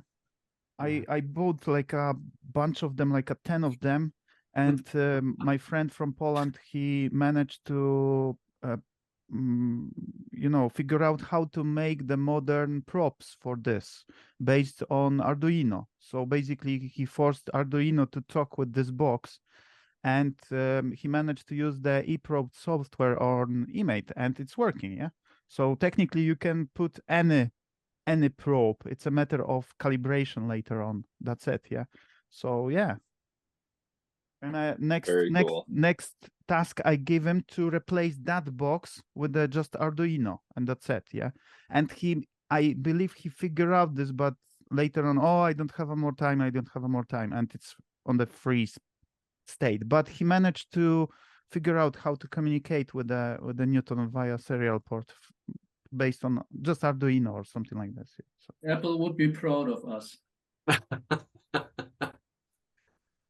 They better be. Yeah, I was gonna say they better be. Yeah. By the way, I have one more project I want to quickly show. I totally forgot about this. I picked up one of these and I installed Tibet onto my Newton, and I hacked together a serial cable, and this one worked. I was able to download the photos from the digital camera onto the Newton, and I was trying to think of a way to set it up through email or something like that, that it would, some chain of tools that would post to Instagram. I thought that would be kind of cool, but I haven't got that far yet. But the camera itself, it's working, so you can get photo on the Newton. Yeah, you I took some pictures and I plugged in the serial cable, opened up Tibet, and it downloaded all the photos. Nice. Wow. And how Newton store it? I used Paul Guyot's ATA driver to put in a 512 megabyte card so that I could store the photos on it. So you have like a physical files, like I don't know, JPEG or BMPs or something like this, or how? It saves them to JPEGs, and JPEGs, all right, okay. I'm not sure. I guess the Newton must store those in the soup somehow, and yeah, it works great. I haven't done a lot of photos, just maybe 3 or 4, but it's 2.1 megapixels, and it struggles a little bit with that. I think if I reduce the resolution, it would do a little bit better. Binoculars and we'll be fine. All right, cool. So yeah, we have at this moment we have a few really good topics for the presentation for the next year. Yes. All right. Okay. So once again, guys, thank you very much. That was pleasure to see you today. Good chat, like always. Thank you. Thanks very much Yes. for organizing this. Very cool. Yeah. Yes, And thank you. yeah, Really nice to see everybody. I'm glad I made it. Yeah. So see you next month. Yeah. Yep. See you. Bye bye. Bye-bye. Take it easy.